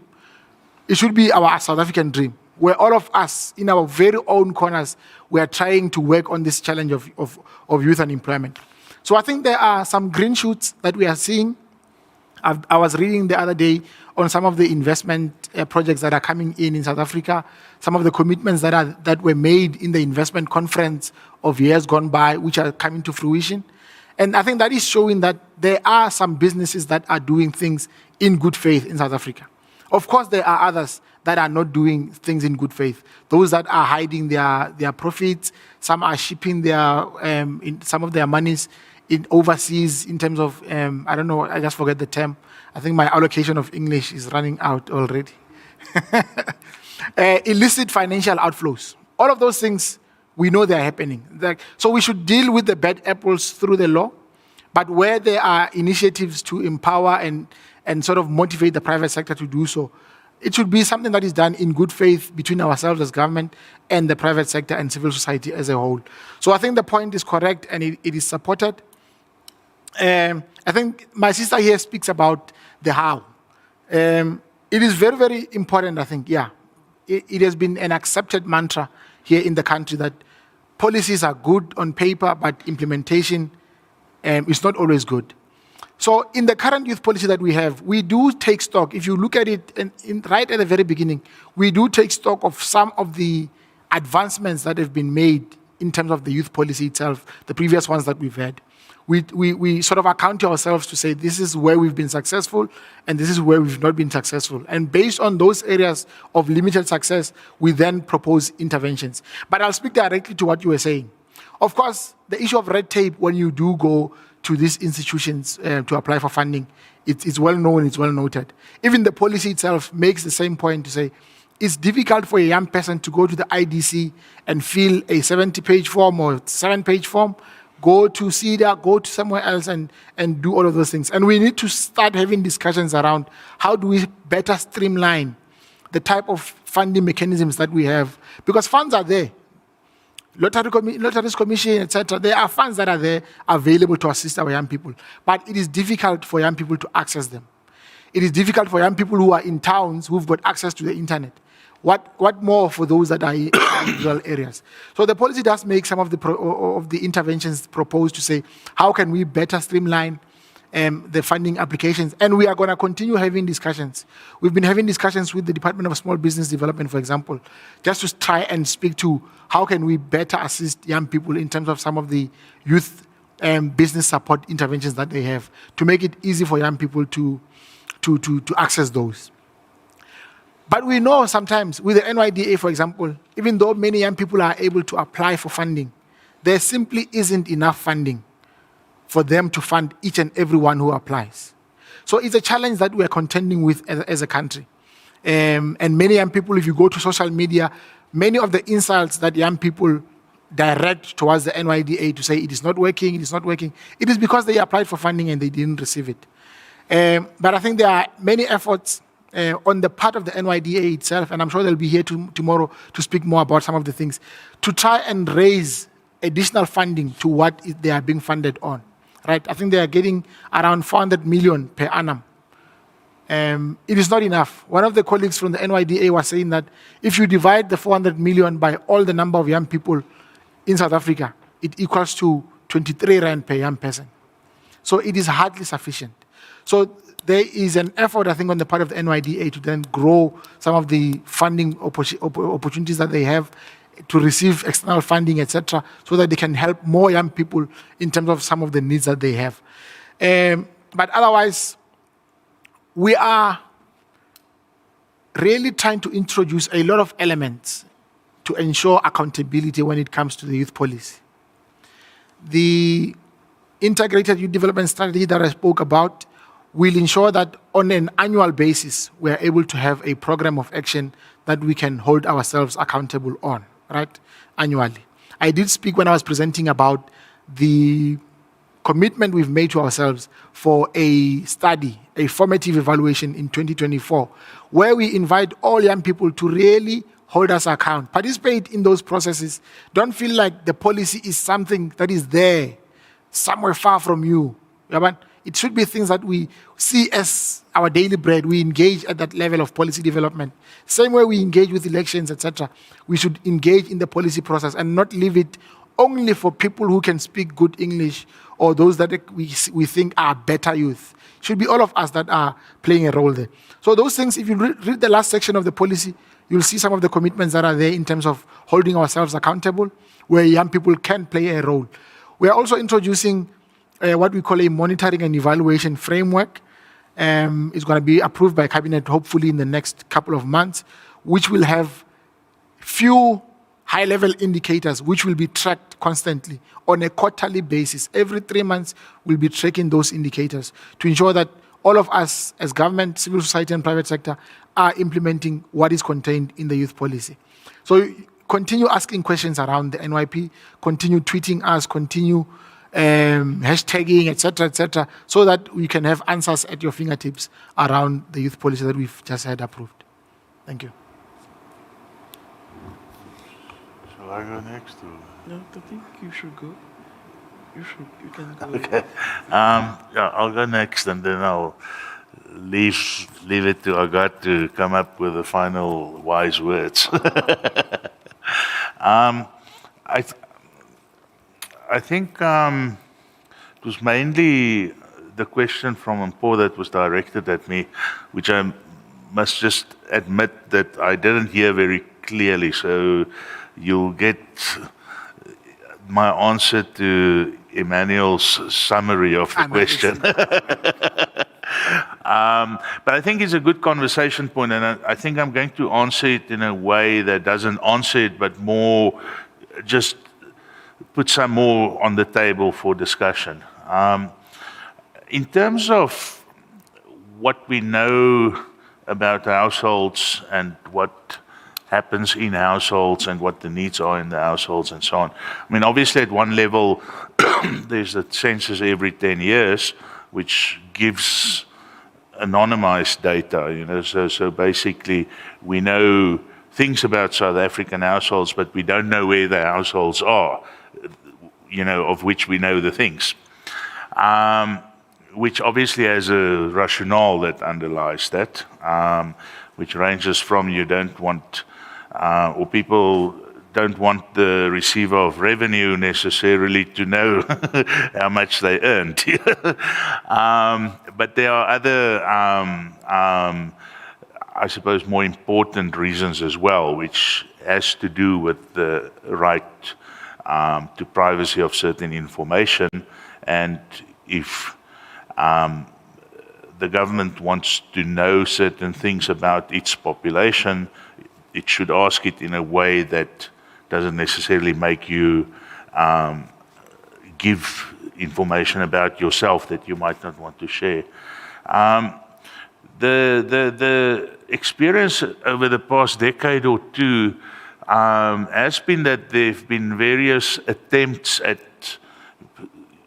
gathering household data for the purposes of development planning. You know, so for example, the Department of Social Development has been deploying teams into mostly sort of poorer, socioeconomic poorer areas to collect information to draw up household profiles. The rationale being that if we know what's happening in that household and what the needs are and what the dynamic is, we can deliver better services to that specific household. Municipalities have also been putting together the so-called indigent registers to also collect and collate information about people at the household level and their needs. And I think to an extent, with a bit of imagination, when one reads the population policy, one can almost sense an encouragement, to do this kind of a thing, to collect information about households so it becomes useful for the purposes of service delivery to people.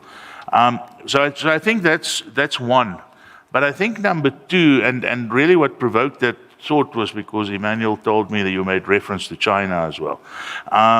So I immediately reflected on Marion's presentation, and especially the background part of Marion's presentation. And it might actually be useful if Marion is still online, that she also comes into the conversation.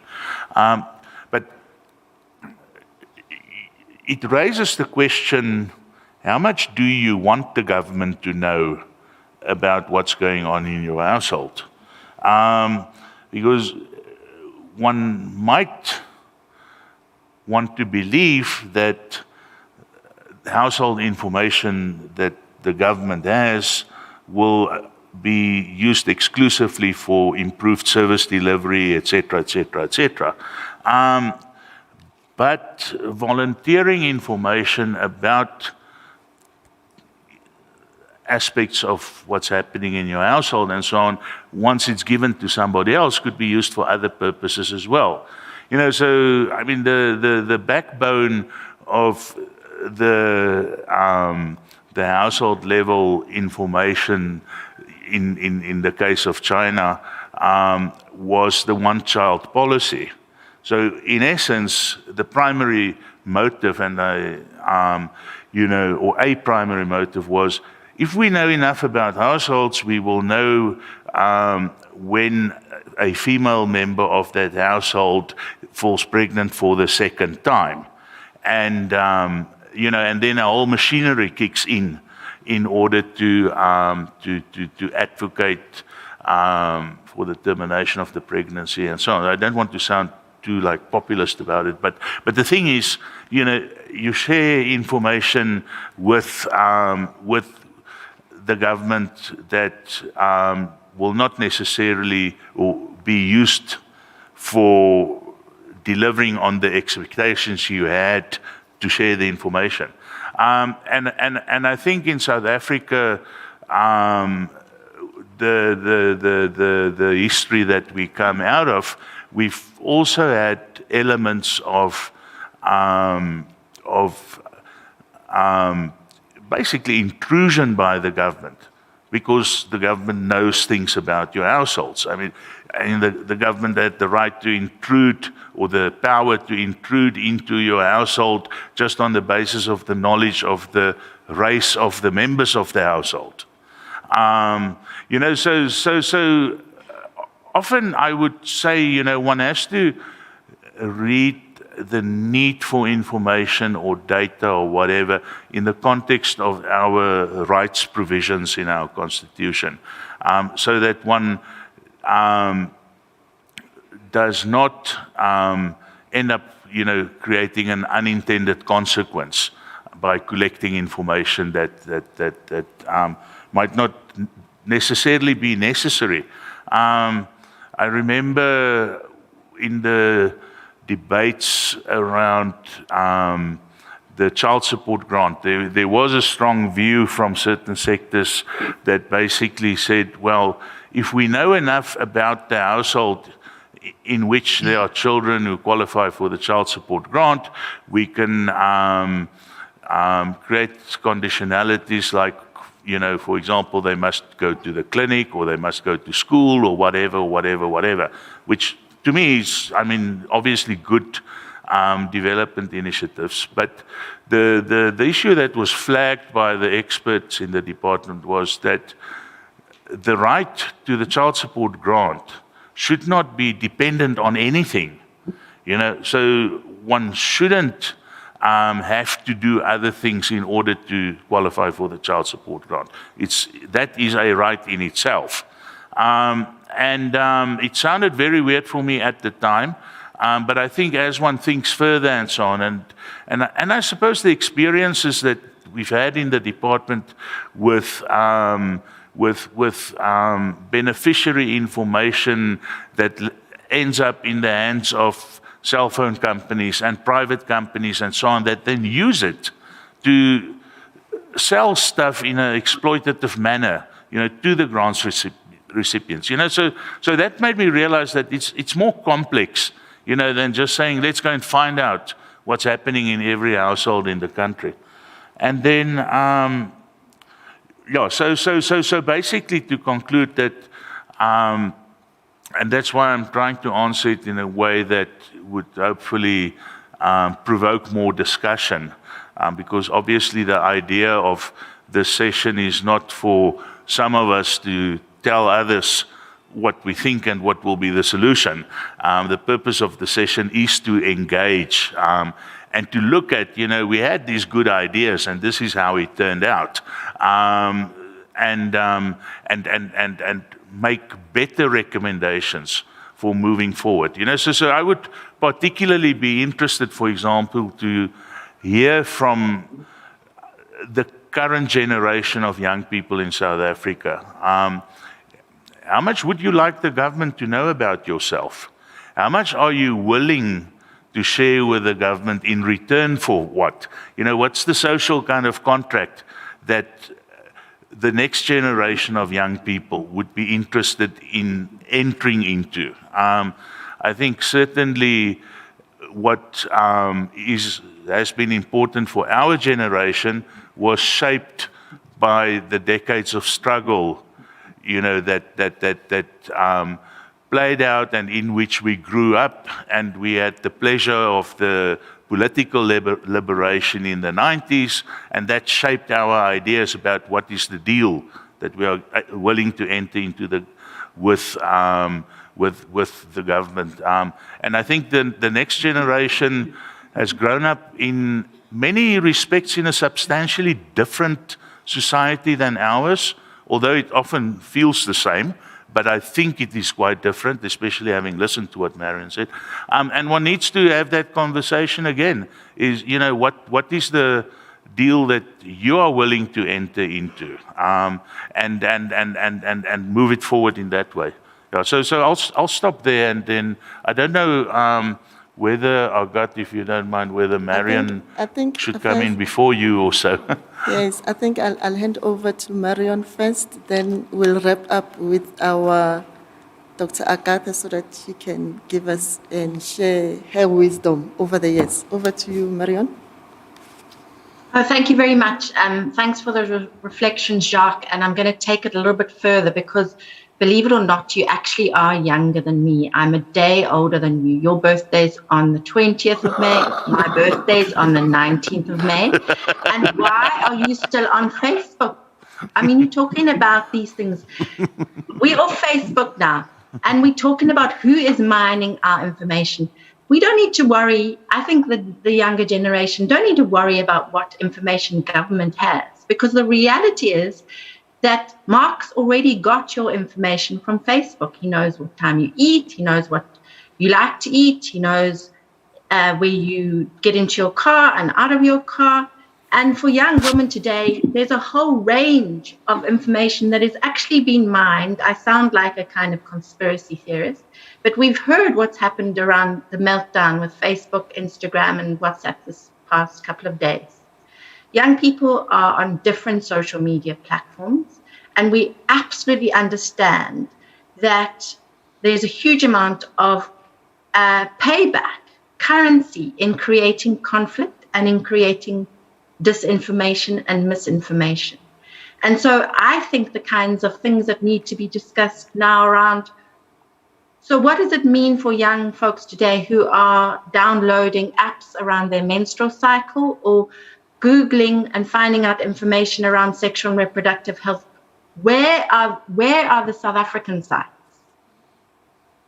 Why are we not getting more information on Moyo? Who is funding BeWise? Why is that information like it is? Is it okay? Do you have more, questions about that? Because for me, it's deeply complicated that information comes out of a US lens. And it's not percolated and informed by a South African perspective. So before you kind of conclude, we need to actually understand that we're operating in a context of artificial intelligence. A lot of our habits, our spending patterns, our body rhythms are mined. Google knows a huge amount, Facebook knows a huge amount, and actually I'm off Facebook at the moment. My kids have me on Instagram, and maybe I'll get to TikTok, but I think that's where some of the focus must be. So if there's concerns around what information is being shared to government and for government, I think that there needs to be a kind of a leapfrogging and understanding in how we are engaging with information, what information we need and what information we need to share, and some political consciousness raising around that. So thank you for coming back to me. Mm-hmm. Thank you. Over to you, Doctor. Okay, very interesting. And thank you, Gak, for putting 2 days, because in 1 day we will not have been able to go through all the issues.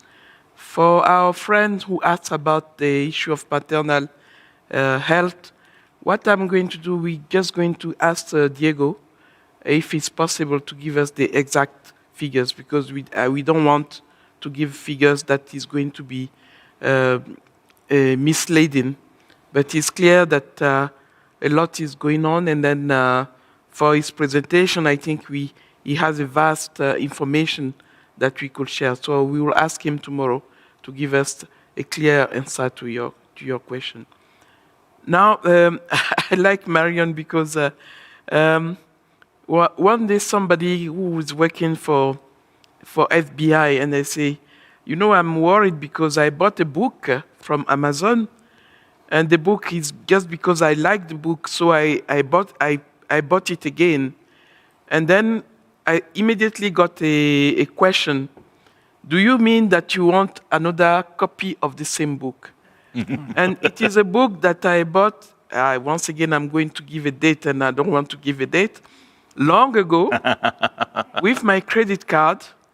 And I just noticed that although I bought that book so long ago, it is still in the system, which means that they know very well my taste, what I read, and things like that. So for young people, I think yesterday the issue that we had when we were doing the webinar with Mail and Guardian on digital information for young people is exactly the issue that we are talking about. Where do we get the right information, and what do we do with that information? Emmanuel, I just wanted to tell you something. You know, I cancel a car. I say no way for me to get a car because I have Uber. And from time to time, I just discuss with these young kids that I'm calling their kids because they are so dynamic. They are so they know exactly where they are going by driving the Uber. Then I say, do you know about all the program that is in place at government level for you? Then they say no. So I think, as Marion is saying, maybe you may have a platform that is more accessible to young people, so that when they want something, a specific information, as my colleague is saying, our friend is saying, they don't need to say, okay, let me call the Department of Social Development, where they will have a voice. Hold on, we are going to take your call immediately, and then if you want this question, press 1. If you want, no. I think young people have passed that level. What they want concrete information they can use, and that's my sister is saying, then they can act and then have it. Not to go in line, maybe at the CIDA or something like that to get the information. So I think we may be in the situation now when the young person make the step up to get to that level where she says she was. It means that nothing else cannot be requested. in our generation, I think he's going to say it's too young. But when you were a student, there were so many student jobs. And every year you have so many jobs. I did so many of them. But today is not even for students. They are not even able to get a small job and say, okay, I'm getting this, and then I move on. When we were discussing also with the director, I raised the issue of internship that should be open to a lot of young people, so that when they move from the internship, they can immediately get a position somewhere, even at government level or private sector and things like that. But internship is for 6 months. I understand. I have the yes, it's 2 years for you, but for the private sector, everything we are requesting 6 months. It means that a young person will do 6 months and then will stop because we want another group of 6 month people. I think if it is for 2 years, then you have possibility to make sure that the private sector also give opportunity of young people to have 2 years internship. It's a long way. Maybe the private sector will not accept, but it's going to be a step for young people to say, okay, I finished 2 years internship, I want to get here, and make sure that they get the right information to get there. But government may reduce, because sometimes the private sector will tell you that I cannot have somebody for 2 years. Then it means that he's an employee. Maybe have 1 year. 1 year is manageable, and then after that, the young person could get something quickly. So I know myself, I'm angry actually. We are still going to have a very exciting session tomorrow, and I'm sure, as Jack, that all of us are going to be here, so that after this meeting we have clear recommendation on some strategic point that we would like to see this meeting deliver. So thank you very much, Master of Ceremony. Thank you so much to all our panelists. And we would like to thank also the 3 presenters that highlighted key issues. Like we had the first presenter, Dr. Groenewald, who highlighted key issues on the impact of COVID-19 on the young people, where she highlighted issues of economic impact, the challenges that we had on food security. She highlighted educational impact. As we know, the 4th industrial demands us to use technology, the challenge on technology, and also highlighted issues of health, where she mentioned the challenge on access to sexual and reproductive health and rights, as well as the social well-being and safety. We know South Africa is one of the countries that has a lot of violence. And lastly, she highlighted the uptake of grants and social support. We really thank you, Dr. Groenewald. Then we had our colleague from government, Ms. Thembi Zulu. She mentioned a lot of issues and highlighted the current policies that government has, as well as all the guidelines that they reviewed and they are implementing them, and mentioned in particular the current training that they are having, so that we can continue updating ourselves and to focus more on implementation. That as government, together with civil society organization, we need to make sure that we implement all the guidelines, all the policies, and all the researches, the key research outputs, we implement them. And we had our last speaker, that was Ms. Marion Stevens, who gave us an overview from 25 years in terms of the issues of population control. And some of us were fortunate that we were born not within that control, where we've got access to information and access to contraceptives, where government doesn't control your reproduction. And she highlighted some studies that we also have to consider in terms of the choice on termination of pregnancy. And we really acknowledge the valuable information that we got because it reflects that government has done a lot in terms of addressing sexual and reproductive health and rights issues. And we would like to acknowledge the presence of the young people. Let's give our hands to young people who really had a number of questions. And if you can tell, most questions were directed on the youth policy. We really liked your participation, and we are going to have a youth panel tomorrow, and we want everybody to form part of that so that we can engage in young people, in the issues of young people. I've got a few announcements. I'd like to thank all the people that assisted us with technology, and because without technology, we were not going to succeed. I've got 2 announcements. We are going to have a lunch, which is packed, and everyone will take the packed outside, and we'll request young people to remain behind. And we also have parking vouchers, and with Julia at reception. And maybe, Julia, you can stand up so that people can see you where to get their parking vouchers. And colleagues and everybody, thank you so much for your time, for your dedication to be here until the end.